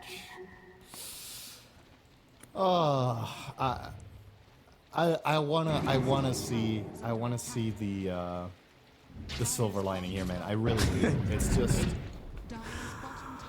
okay. Here's my take. You need Razor BKB. It's the biggest item in the entire game, and then you need to somehow set up a fight where Razor gets to attack for 10 seconds. So you either need to let the enemy team catch him and then save him with your Tuscan and Naga, or you need to initiate on those heroes. Yeah. That's maybe the one hero that cannot afford to be dying right now. Like Kiwa's on the way to with the point booster. Ags was coming soon. Now he's gone, so there's no Ags, and we still don't have the BKB just yet. But maybe if they kill KJ, that could give Jansen the gold for this BKB. But KJ goes in, Supernova is out, the RP comes too. Yes, Speed did manage to pop the Supernova, or the Song of the Siren, but it will not matter. There's too much uncontrollable damage. The BKBs were already activated, so we do have 2 kills down bottom, achieving absolutely nothing. I love your eternal optimism, Snare. I really do. You remind me of myself 10 years ago. Before you became jaded. Trust me, the more you cast with Sunsfan, the more cynical you become as a person. He rubs off on you. You become more of a realist, you know? I was always this eternal optimist, always believing in the good of stuff, and then, yeah, well, there's just some things that... the way you talked about it, he was getting close to point booster. It's like the biggest goal I've ever heard. Like, yes! This is a big moment for Void Spirit. It is, bro! Silence the Supernova? Like, you know, Phoenix can't egg anymore? Shaman can't use all of his spells? It's a huge deal. No, you were just talking about the point booster, not even the full Ags. Well, he has the other components. He's almost at the point booster. He had the other components. Oh, does he actually? Because his quick buy had all 3. Okay, I see it now. Now it makes more sense. I genuinely thought you were talking about the just a raw point booster. The next component of the Ags. You're really holding on to hope here for nothing. I'm not that optimistic, you know. There's not a... There really isn't a lot to write home about for Wildcard this game. I gotta say, this is a little bit demoralizing to watch unfold because it's a team that we know is better than this, that have kind of just drafted themselves into a position where they can't really do anything. And on the flip side, Heroic have done a really good job this game, getting a super solid lineup for themselves, really setting up good conditions in the early mid-game. And it just is a really one-sided affair here where this is the type of game where, you know, it's been 15 kills in 26 minutes. It's a very low kill game for a team being this far ahead. Wildcard are going to get one chance this game. If they fail that move, it's over. If they win it, they have a chance of getting another chance. That's horrible. So, the game really land stuff. The Game-winning item has been bought. Point booster on RCY. GG, bro. Does he die immediately? No, please don't. I don't want to cost us curse you, bro. Please get out of here. They're trying to surge him out right now. Fade is running too, but they're looking towards RCY. They've got the connection with the Primal Roar. Pignum there with the big snowball save, but they're ready with Humor for the Stormhammer. They connect onto Pignum, but RCY is still trying to get out. Unfortunately, he's right underneath an Observer Ward, gets skewered back into the rest of the lineup, and he gets killed off. Well, at least he has the Aghanim Scepter, but he's going to have to enjoy that item in the fountain. Yeah, if I had to guess, this Aghanim Scepter is probably silencing himself more in real life than the enemy team. There's not really much to really contribute to conversation right now if you're Void Spirit. Maybe he said, I'm dead, which is, you know, good comms. What's more demoralizing, actually? One of your core players constantly saying, I'm dead, or them just going completely silent on comms? Yeah, I don't know what's better. I guess showing signs of life that you're still present mentally is better. So, you know, there's also different ways to say I'm dead. You can be like, oh my god, I'm dead again, or, alright guys, they got me. So you're essentially saying the same thing, but it's pretty different morale value. Or you say, don't worry boys, I baited God Strength, it's all good. Oh yeah, that's you can also be too positive where people think you're trolling. They don't have God Strength or Raw, bro, it's all good, we're fine. You gotta be careful. Guys, they used a lot, and then your teammates are like, so what? It's not like we can do anything. Another tier 2 tower taken away. Yuma grabs the gold for that one as the team sweeps towards the top side to finish off the final outer tower. Heroic in a commanding position. However, Wildcard now have a BKB on Razor, so... Well, it's unrealistic to wait for the next item after this one, so you gotta try and make something happen now. And fortunately for them, Heroic are already willing to go onto the high ground. They dropped their mass open wards. They're posting up with Yuma on the high ground. And they're so far away from Wildcard, so... This is what we talked about. This is the one chance they get. If they fail this fight, the game's actually over. So they have to land this, or at the very least get Heroic to back off. There they go. Go ahead and they find Yamson. He doesn't have an Aegis, remember, but the RP from Whisper allows them to eviscerate Bignum, and the double BKBs means that this song is not really accomplishing anything. They do have a Supernova that they avoid. Nice gonna be the Analog. What am I talking about? There's gonna be a vacuum wall coming in from the docks here, but he gets held in position by Analog and the crew. He gets killed off. The BKB expires from this Razor, so he has to TP home. And Yuma on a wicked 6 streak right now. Absolutely nobody died from Heroic. Speed joins his compatriots in the grave, and Sin, I think they should just call it. This game is completely over. I think so too. And I understand why your mind went to Avalanche, because that's genuinely what happened there. Just one hero tumbling on top of the other. One after the next, after the next. It was an avalanche of bodies, if you will. And that's one lane. It's definitely 2 lanes as well. You got 20 seconds on Void Spirit and Darkseer. That's not enough. Well, I say that. They had another glyph. I forgot about that one. So maybe it isn't. Let's see. Sunray, though. Everybody getting nice and baked here with King Jungles. Don't take that out of context, please. Of course, there's... Don't know about their recreational habits outside of Dota, but that's a lane and a half. Yep. For Heroic, they'll settle for that. And that's more than good enough. They get the Ags now on the Magnus, so we have access to the Horn Toss for even more repositioning. And man, these BKBs, the trip BKB, you just can't do anything as the Snaga. She just feels like she's actually setting herself up for failure whenever that happens. You just target a killer so fast. So now what? The Grand Vizier, please offer some assistance, offer some advice. Speed needs it, he's dead already. Well, I can't give advice to a dead person. Then what do you do about the alive members of the Wildcard team? Don't do what Speed did. He buys back, but Okay, well, unfortunately, they smoked under a ward. Heroic I is like on this. It's good. Honestly, buy back your Naga and go for this. You can't give this Roshan. You know it's coming. Full on Hail Mary. Unfortunately, Heroic know this is coming as well. Like I said, they have this Observer Ward, so now they just smoke back. They're the ones that actually occupy the high ground space. So Heroic, how will they decide to approach this one? It's going to be very tough, and especially if they just lose one of their heroes off the bat. They only have the buyback available on Tusk right now. Tusk. He gets some vision right now. Fade drops the wall. Bignum goes in. They cut up Numa into the air. There's the RP though from Whisper. Holding Bignum in the Razor. Bignum will try his best, but it's not going to be enough. They've already lost them both. They will be able to lose another one. Maybe Fade can try and turn this around. Absolutely not. He's forced to just surge himself out of here. At the very least, Whisper and Yuma lost most of their HP, but Speed, he jumped onto Yuma hoping to assassinate the Sven, and immediately he just gets 2 shots, and now he's going forward. Yuma gets an ultra kill at the end of this game. He was on 100 HP, but now he's on 1,000, critting through for his life. GG, well played is called. We are going to a deciding game 3. In game 1, today they won game 1 as well and had a bad game 2. Are they going to be able to bounce back? If we can take mentality out of the equation entirely and not talk momentum at all, just how do the heroes interact, how good are the teams when they play their best, I like Wildcard better. But this is the type of game where, keeping in mind how Heroic won game 2, like let's say they come out the gate swinging here and they get a fast lead. They could stomp them in 20 minutes. Like, yeah. So, I was about to say that this feels like a game that could end in 25. Yeah, it's really delicate. This would be a good start for Wildcard, though. Walking into Schofield, getting the Sticky Napalm and the slow off. Good charge, blocking off the path here. He's dead. First blood for them, but the question is, will they lose anybody in the trade here? RCY will claim the first blood, but Chen throwing in the damage. There's Yuma with the Boundless Strike as well. Bignum is the one that's falling lowest the fastest, but not low enough. He is still living in the grand scheme of things.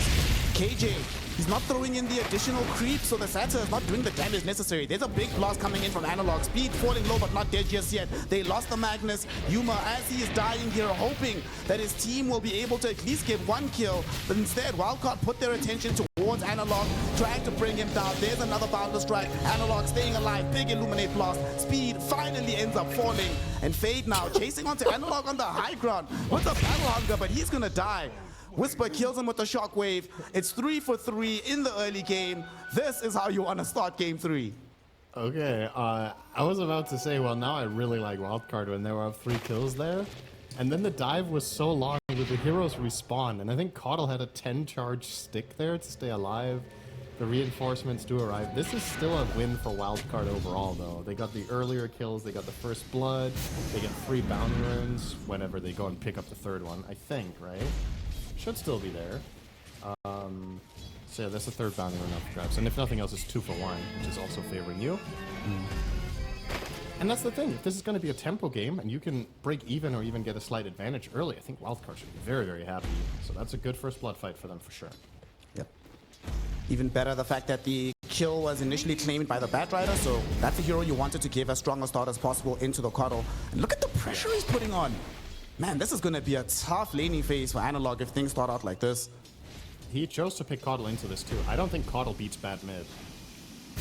I think this lane is very volatile. If Bat gets ahead and gets boots first and he just starts sticking you up, it's one of the few heroes that Caudle can't even safely necessarily sit in a Illuminate spam against.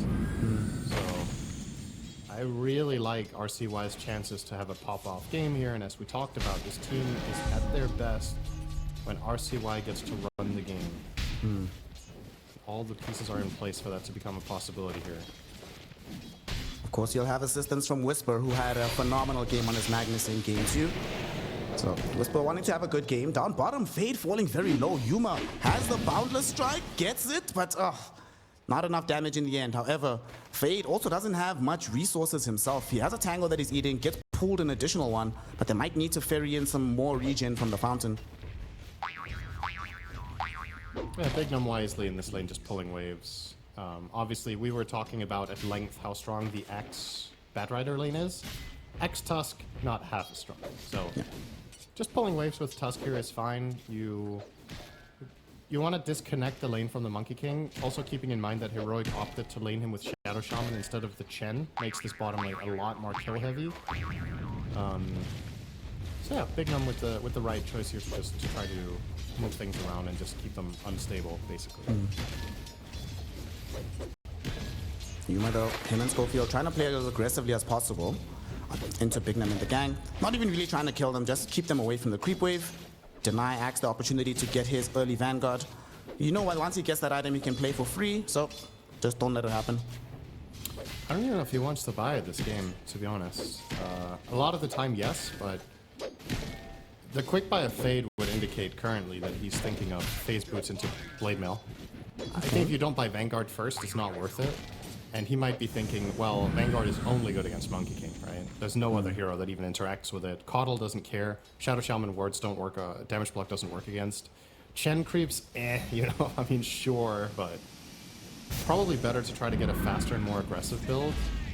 Because as we established, this is not about you necessarily needing to be able to sit here and protect yourself. It's about Heroic is a ticking time bomb that's coming at you. If you have items like Blade Mail early, so they can't fight into you, it's so valuable in this game. Because that's all their lineup does, right? Is running you. Yeah. I mean, Blade Mail's also super effective into Monkey anyway. You just jump into the Wukongs, he eats a lot of his own damage. You have uncontrollable burst coming from the Coddle Blast. So it does make sense to get that item as quickly as possible. Ironically, it's a better defensive item than Vanguard this game, I think. Which isn't the case that often. But it's a better deterrent against Monkey King, and it's a much, much better deterrent against Coddle, of course. Said Coddle has managed to recover somewhat in the CS department, but only able to do so by blast, so you can see the deny numbers tell the true story of this lane. RCY on 13 right now.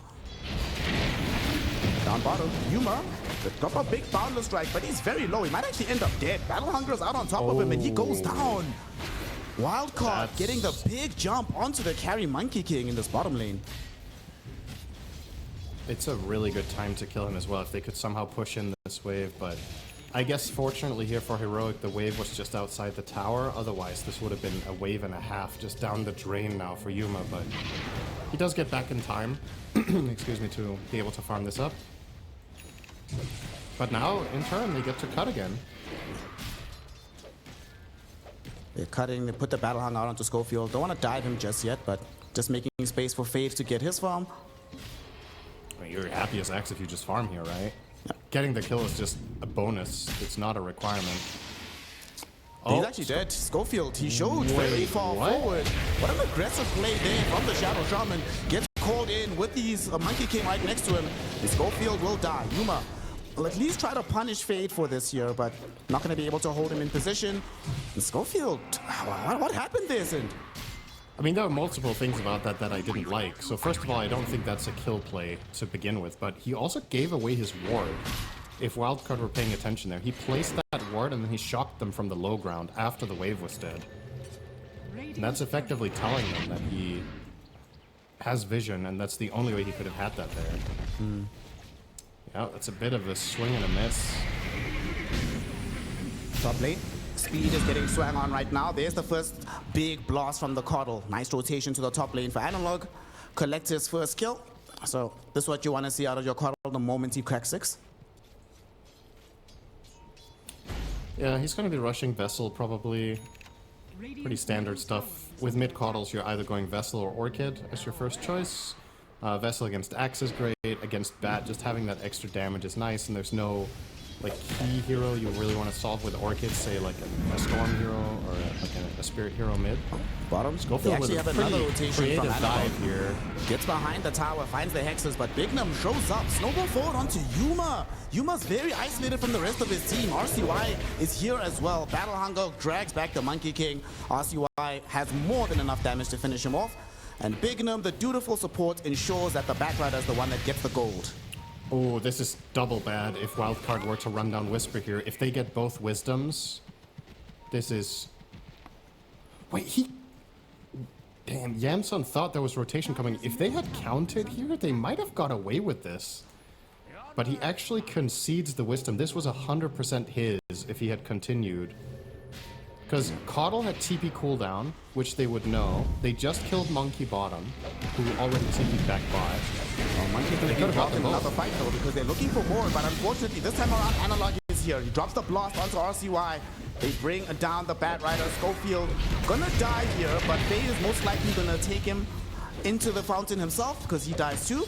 And this chase isn't over just yet. Analog hoping to find more, but he is out of mana at the moment. So I don't think he kills Bignum. Drops the Solar Bind. Should be fine. No kill happening anymore. Yeah, he's okay. Yeah. Okay. This ends up working out okay for Heroic. because Yamson didn't run that down. And it's so easy for us to say without Fog of War, right? But had he chosen to pursue that on Terrorblade, he either might have killed Magnus or got the Shrine, or both. But instead, it's a 1-for-1 trade of the Shrines, and they get to find some nice plays around the map here with their Caudal analog. So far, part of 5 out of 6 kills. Stealing some stacks too, very nice. Doing a pretty good job as well of making sure that this mid tower doesn't suffer too much while these adventures have been happening for Analog. RCY and the gang, though, will try to change that now. Bringing in not the most substantial wave, but putting in some pressure while no one is showing here. Yeah, this play is getting more and more telegraphed by the minute. These supports being off map can only really mean one thing, and Heroic are not going to get caught off by this anymore.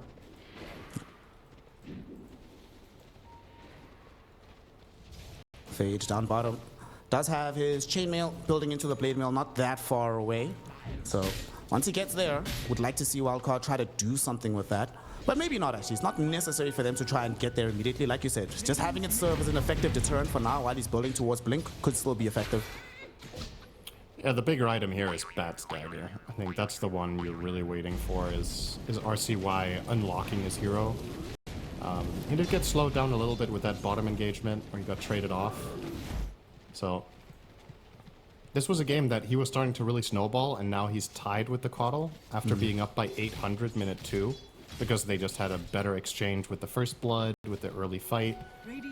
Analog has managed to close the gap, which is very good news for Heroic. This is a game that's so much about the mid heroes for both teams.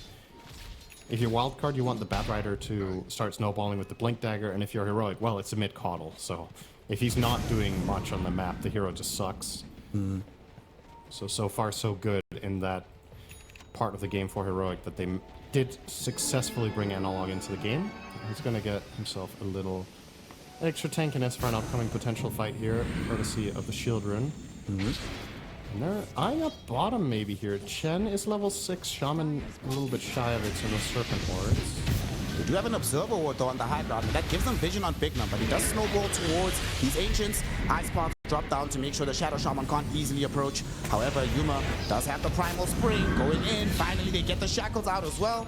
And the kill gets claimed by Analog, who dropped in a big blast. And yeah, big stack to take. Just as Yuma finished his Maelstrom. He's playing more aggressively, not going for the Battle Fury, so this will allow him to start farming this right now. It's a really strong invasion because this is so important for Axe to get this, and Caudal and Monkey King together will steal it. So this is a pretty big net worth swing in terms of expected net worth coming up. They got what they came for. Yuma might end up not. He gets the call out onto Yuma. Yuma did drop the Wukong's command beforehand, however. And he managed to get into a very nice little enclave here on the bottom side of this fight, so he's cool. He's gonna be A-okay. I think this changing of the guard facet is so high skill, honestly. It gives some really cool play potential to players with subverting expectations, right? So in that instance, I don't think it was crucial necessarily, but This could be crucial if they get this kill onto Analog. And you know, one of the things that we have not really seen just yet, because the Batrider has just been finishing this Blink Dagger, he now has the maxed out napalms. So for Arsonist, we see just how crazy that damage output was. Yep. We'll see what he goes from here, if it's just going to be some Witchblade buildup, or if he has other plans, but yeah, this hero transforms a lot at level 9. There's a couple of those facets in the game now where you get an additional skill level on a spell.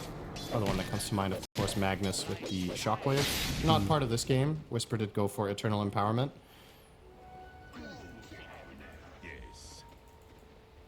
And yeah, it's going to be a Pike, actually, for RCY as his first choice, not the Witchblade. I have to be honest here, I'm not completely sure which one is trending more out of the builds. It might just be the Pike that's more common and more popular, but both have their merit. Of course, Witchblade is the higher damage option. This is the more utility-based item. It has more flexibility, it gives you more survivability, it gives you better movement, different counterplays. And of course, the offensive pike cast can be pretty crazy in damage too if you ever get in that situation as bad. I think it goes back to what you were talking about earlier with the being able to lasso the Monkey King out of his own Wukongs, and Hurricane Pike lets you achieve that much more readily. But he actually changed his mind, going back for a BKB now on RCY. Oh. Well, so much for the not theater necessarily, crafting. because he just bought the axe first, so he could still do something weird, you know, maybe some Sky Assange, Bat Rider, but no, he's just gonna buy BKB. What do you think about Eternal Shroud, huh? What? That's an item in the game, bro? Yeah. Honestly, I'm not sad Those seeing that item items that's go, either given how really good or crazy not it was there. 2 years ago. I'm finding that it's gone from the game. Down bottom, Well, they Fade's might in be trouble. removing Fade from the game as they jump in with Yuma. There's the first RP coming in from Whisper. They drag Fade into a Wukong. Fade is still alive though throughout all of this. He does get off a call. He will die, but took probably more investment than Heroic were willing to commit initially. Dire's middle tower is under attack. It's relatively inconsequential there with how big that rotation was. And once again, let's keep in mind, we're 14 minutes in and the game is dead even. I think this is good for Wildcard. Like, this is the part of the game where you're trying to avoid getting run over. And you haven't even lost a tower until just now that you denied one in mid. So, honestly, you're against Chen, Shaman, mid Coddle? It's pretty good. And you just killed that Chen as well, so you get the tower back yourself. In the bottom side of the map, feels quite solid. They're only going to lose their own top tier 1 tower. But as you mentioned, they were anticipating having lost a lot more at this 15-minute mark of the game. The fact that it is this close, and they have a tower of their own, both mid and bottom, excellent news for Wildcard. Yeah, I think their lineup accelerates a lot too with these additional 2 Blink Daggers coming up. So you've got Axe 500 away, so he'll have it very soon. Tusk is going Blink first item as well, 1,000 gold for that one. You have the stronger carry in this game in the Terrorblade. And when I look at Heroic's draft in the game state right now, I'm already starting to feel like this is a game that Whisper really needs to shine in for them to win down the stretch. There's a lot of responsibility on Magnus, because I don't think Monkey King can realistically win against these core matchups. Bat, Axe, and TB, I think is pretty rough for MK. So you're going to rely on nice RPs, maybe some fishing with an Axe. And of course, the mid-Coddle will not continue to have the same impact as he has had. He's now being dwarfed by Bat as well, by the way, by 1,300. And if Analog actually commits for this item, I don't think I like this. He's going Yules. It's really good against Axe Call. It's good to offer some defense against Bat, but I really think you're stifling your own like power curve by not going, say, BKB. So you can play aggressive in fights and stay up front. With this Yules, you're very vulnerable to an X call. You just die if you're the one getting called. If you get lassoed, you're just screwed. There's a lot of potential pitfalls here. It's one of those tough scenarios though where they need a Yules against the Axe like you mentioned, but Shadow Shaman wants Blink Aether Lens, you know, Chen needs to build all these aura items, so there's nobody else really to build this. Whisper, they come across him as they smoke up. RCY is gonna be there, they cancel out his Blink, Lasso immediately, he's gonna die. At the same time they found the call onto Chen Analog. Analog already losing most of his life, he's just dead. Chen being chased down right now by Fade and the gang, and I don't think King Jungles has a way out. He gets dragged in with the core, killed off with the cutting blade. Schofield doing his best on the back edge, dropping the stun onto the back rider, but immediately it gets cancelled. Schofield falling low to the right click damage of the Terror Blade. Icepod holds him in position. He ends up dead. Axe gets a triple kill, multiple dunks in the fight. It's a full team wipe. Wildcard demolishing Heroic with that incredible smoke from them. That could not have gone any better. 5 kills for nothing, and Coddle ported himself in on top of the Chen right into getting wailed away at by Terrorblade. That ain't it, Chief. That's how games can swing on their head real fast. That was perfect from Wildcard getting that much value out of it, and it's only going to get harder now because obviously they're going to convert this net worth into even bigger items. This means the next time around, Tusk will have a blink. Jakiro's close to a 4-staff. That is close to a 4-staff, now having the BKB as well. Ouch. Yeah. You know, This is the nightmare of every Coddle mid lineup, is that type of fight. The mid-game fight where you get stomped is so bad for that hero. I'm getting deja vu to game one. A very similar situation, literally in the same place on the map, where Wildcard are behind. They find one miraculous engagement and it just turns everything around. And they might turn that into more on the map. RCY putting some pressure onto Yuma, but Schofield, they're immediately dropping some spells back. By the way, RCY, now that he has his full BKB, he will be going back for the Hurricane Pike. He's so farmed on this Batrider. Is he gonna get the... No, the 18-minute rune was taken by Fade. Alright, so at the very least for Heroic, a little bit of a breather there. Bat with no power rune this time, but... As far as what you could be hoping for at this game state for Wildcard, this is definitely... This is up there. If they were to play this game 10 times, I think this would be one or two of the best outcomes, probably, if you want to think about it in that way. So, very, very solid position. And yeah, by no means is 4K like a death sentence. It's not like, oh, the game's over, you know? But you got to think of what the teams are trying to do with the drafts and not just the economy. It's also how do the players feel right now? What's going to be the communication? What are you trying to accomplish next with your heroes?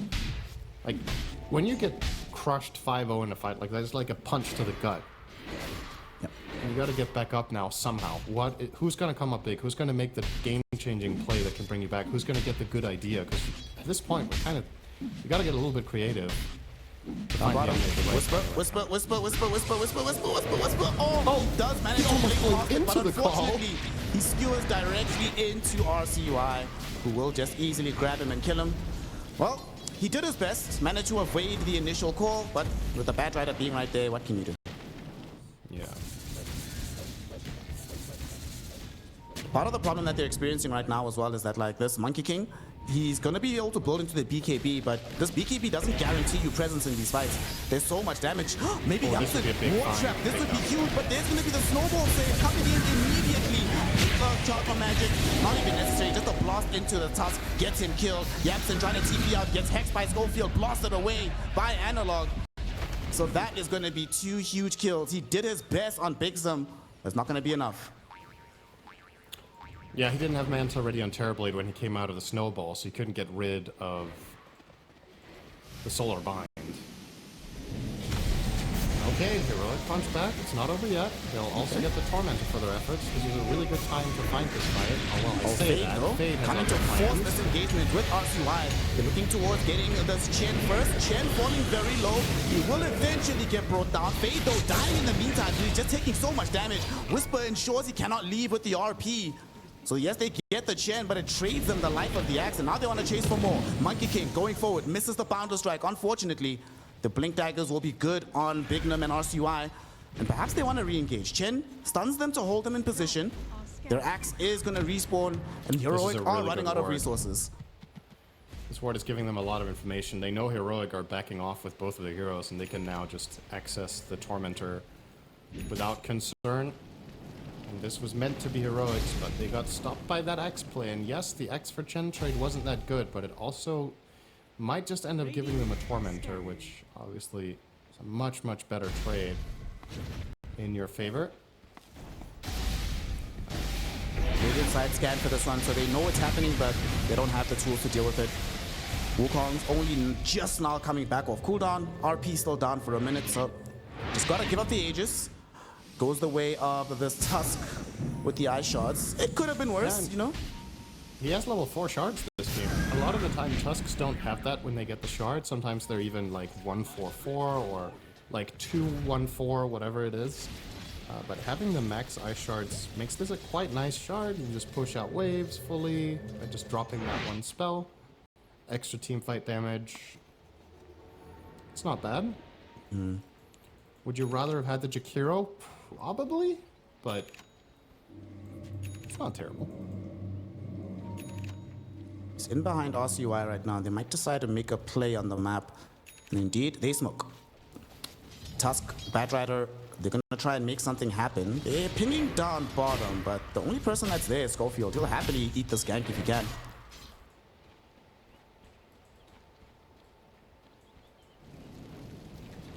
Magnus blinks forward here. That could be dangerous, but RCY and them are still on the chase, still on the hunt. They see a courier that reveals that somebody's in the vicinity, and they will see now the Shadow Shaman who's able to blink past the Bat Rider. But oh no, Whisper! Caught in the same place, but this time around has a forced off. Better mobility for the Magnus. Schofield will eat the death, but as I said, he'll be happy to do it if it keeps this Magnus alive. It's so nice playing Axe against Shaman when you're ahead in the fight, because you're always getting that dunk, right? You kind of can't miss. All your damage hit. Oh, wait, what? Analog? What? Analog is getting caught right now. He's in a very precarious position. Wukong's command dropped down to try and protect him a little bit. They do manage to kill off the Jakiro very quickly, but the dunk onto Analog means the Coddle dies as well. And now that Japson has arrived, Yuma also in danger. Lasso will be there from RCY, dragging him out of the Wukongs and into the right clicks of Yamson. Yuma is gone. The rest of the team trying to flee. TP out. No, not allowed. King Jungles held in place by the snowball of Bignum. Dunked into by Fade. Another double for the Axe. And look at him go with 23 coat of blood. 9 armor for the Axe at 24 minutes. Honestly, I'd be a little bit pissed if I'm Schofield. I just broke good smoke play. I got my Magnus out of there, and then 10 seconds later, Coddle just runs into the area that you just cleared effectively with this Shadow Shaman death. And now you end up getting a way worse situation than the original smoke was. That would have been a Magnus kill, right? Oh, instead they got Shaman, Chen, Coddle, and Monkey King. Oof. I don't know if they had like some false feeling of safety because of the ward they left down there, that they were like, alright, they backed off to the right, but that was a disaster. It also cost them Roche. Bad Rider with a nice 37 stacks of sticky napalm on this guy. Don't worry about it. The time just keeps going over. Uh-oh. That's one of those head scratcher moments that I have while watching. I'm just like, okay, that was, I don't know. Oof. No bueno. Looking at the faces right now, the mental doesn't look like it's quite solid on the side of Heroic. Whereas before that fight started, a meager 2/3K gold lead for Wildcard. Now it's more than doubled into 7K, but it feels like more as RCY now getting an additional catch onto Schofield. Easy kill. Thankfully, Fade isn't around to get some free armor, but it will not matter. And RCY, he might be able to connect with Bignum because they might be able to catch here King J, but he's out. Snowball is still on cooldown.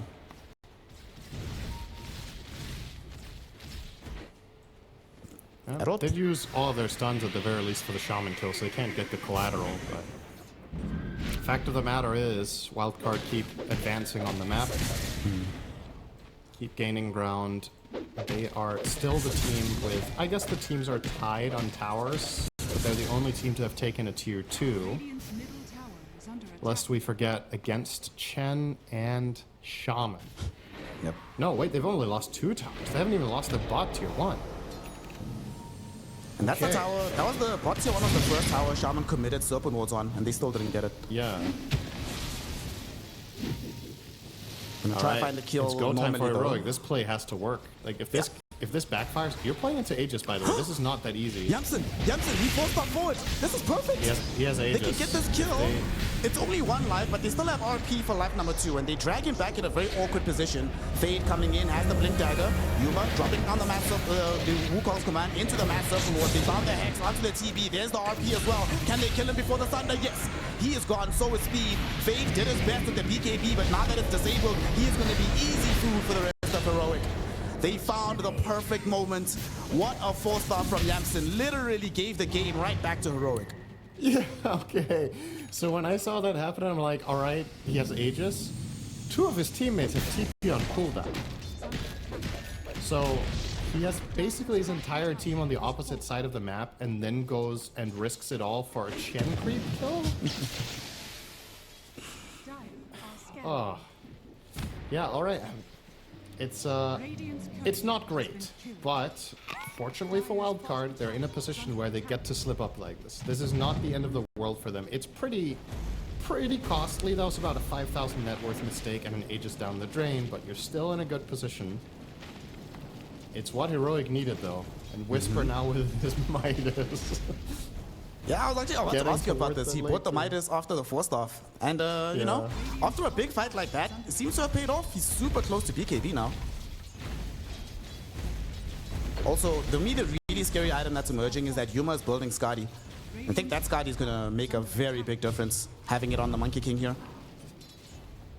Yeah, who's getting it first though? Probably TP. No, wait. No, has it's it. Monkey. Wow, Monkey he's has it, 100 yeah. away. Radiant are Like this one It is ancient camp really will give him the weird full when on. when you think back to how this game played out. How the hell does Monkey King have 1,500 gold on the TB? Got 9 kills. I guess he got some big ones in there. Was he the one to get the kill here last time? Oh, he got a triple and a tower, of which he broke Gamson. Well, that was. In other news, It's just a shadow shaman kill, whatever. He already has blink glimmer. I don't think it matters anymore.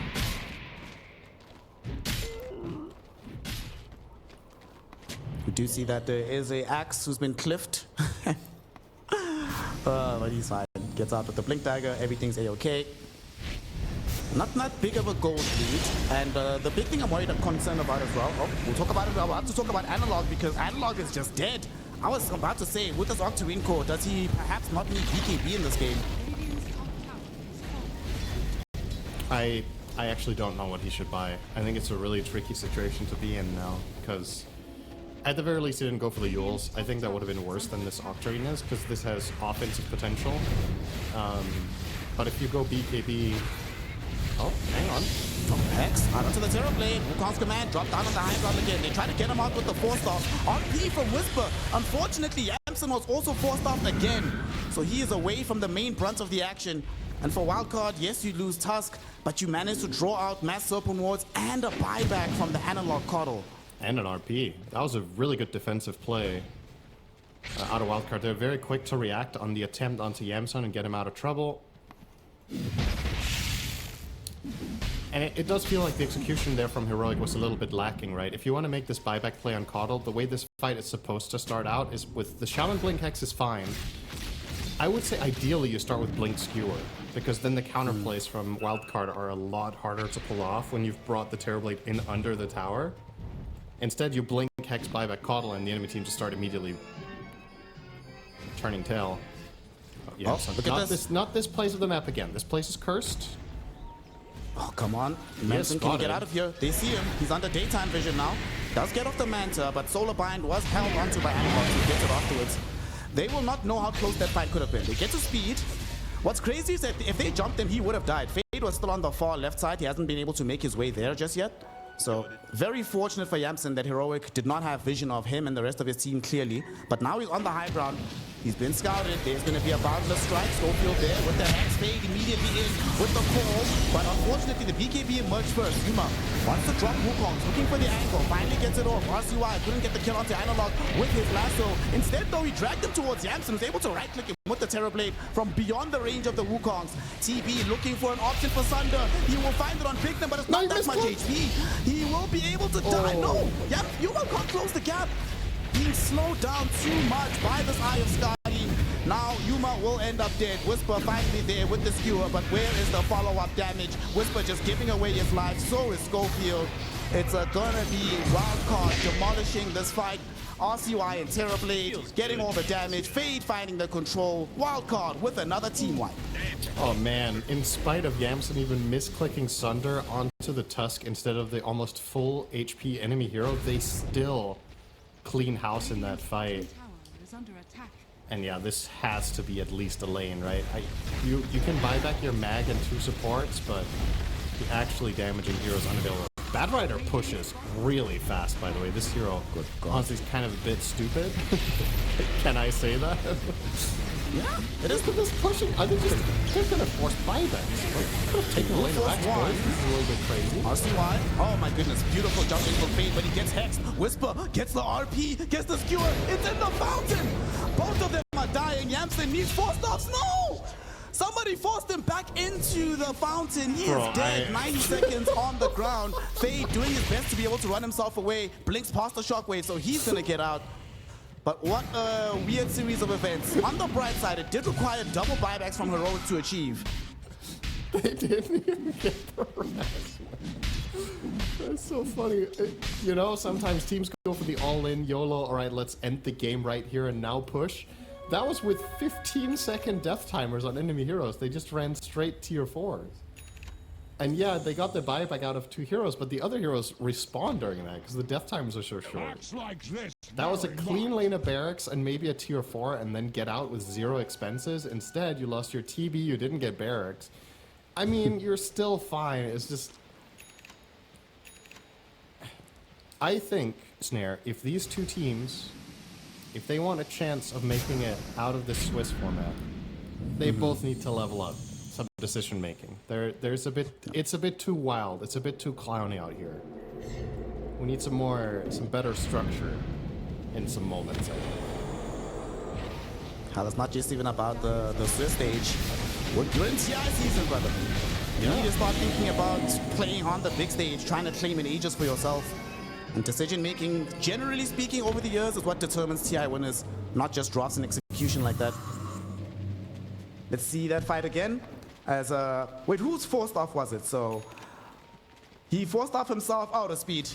Yeah, Speed thought he was saving him, and he pushed him back in by mistake. Honestly, in that entire situation, I think that is the most forgivable thing, is the panic force staff turning around, because this happens within half a second, right? It's just, you're just using everything you have to try to bail out a terrible situation, and you know the moment the skewer comes in that you fucked up. Like, there was no need to get in there and make that mistake, but Wildcard are immediately back on the horse and they've shrugged it off. They're looking for their next plan. This is what you want to see, you know?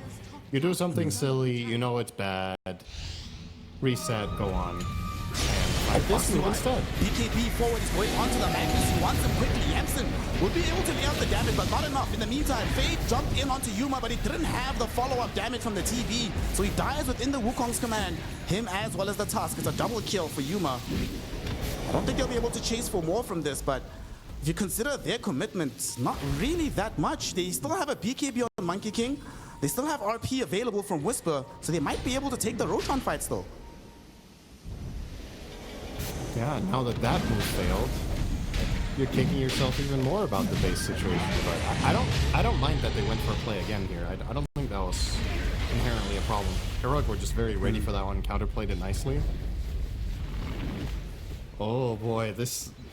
I don't know, man. They force a buyback out of Fate. He pops a BKB, runs down the Jakiro. Jakiro's already gone. Hex out onto Fate immediately as he TPs into the fight.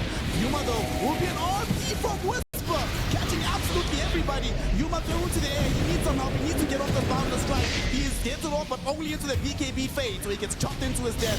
Whisper can also not escape away from Yamsen. And now RCY grabbing in Analog, ensuring the Coddle cannot escape. Fate there with the call. They find him and they kill him. Long range snowball from Big Num connects onto Schofield, so he should die as well.